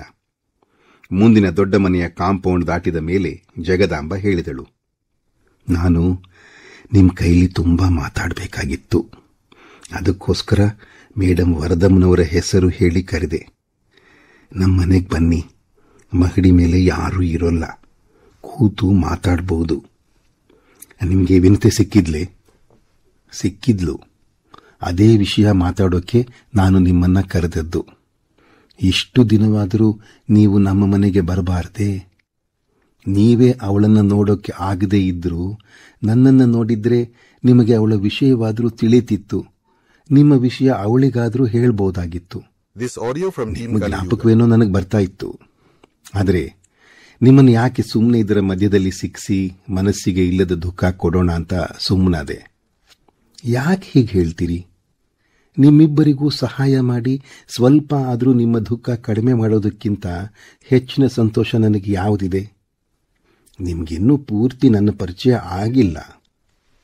ಮಹಡಿಯ ಮೇಲೆ ಅವನನ್ನು ಕೂರಿಸಿ ಕೆಳಗಿನಿಂದ ಒಂದು ಚೆಂಬು ನೀರು, ಒಂದು ಲೋಟ ಮತ್ತು 2 ಬಾಳೆಹಣ್ಣುಗಳನ್ನು ತಂದುಕೊಟ್ಟು ಜಗದಾಂಬ ಕೇಳಿದಳು. ನಾನು ಆಗಲೇ ನಿಮ್ಮನ್ನು ನೋಡಿ 1.5 ತಿಂಗಳಾಯ್ತು. ತಲಕಾಡಿನಿಂದ ಬಂದ ಮೇಲೆ ನೀವು ಸ್ವಲ್ಪ ಮೈ ತುಂಬಿಕೊಂಡು ಚೆನ್ನಾಗ್ತಿದ್ರಿ. ಈಗ ಎಷ್ಟೊಂದು ಇಳಿದು ಹೋಗಿದ್ದೀರಿ. ಗಂಡಸರಾದ ನೀವು ಹೀಗೆ ಯಾವುದನ್ನು ಅತಿಯಾಗಿ ಮನಸ್ಸಿಗೆ ಹಚ್ಕೋಬಾರದು. ನೀವು ಹೇಳೋದು ಸರಿ, ಹೇಳೋದು ಸುಲಭ ಎಂದು ನಕ್ಕು, ವಿನತಾ ಏನಂದ್ಲು? ಅವನು ಕೇಳಿದ. ನಿಮಗೆ ಒಂದು ಚೀಟಿ ಕೊಟ್ಟಿದ್ದಾಳೆ ಎಂದು ಅವಳು ತನ್ನ ಯಾವುದೋ ಒಂದು ಪುಸ್ತಕದ ರಟ್ಟಿನ ಒಳಗಿಂದ ಒಂದು ಚಿಕ್ಕ ಕಾಗದವನ್ನು ತೆಗೆದು ಅವನ ಕೈಲಿ ಕೊಟ್ಟಳು. ಅಂಗೈ ಅಗಲದ ಪುಟ್ಟ ಕಾಗದ ಅದು. ವಿನತಾ 2 ಪಂಕ್ತಿಗಳನ್ನು ಬರೆದಿದ್ದಳು. ದೇವರೇ ನಮ್ಮನ್ನ ಕಾಪಾಡಬೇಕು. ನಾನೀಗ ಸತ್ತು ಹೋದರೂ ಬೇರೆ ಜನ್ಮ ಎತ್ತಿ ನಿಮ್ಮನ್ನ ಸೇರ್ತೇನೆ.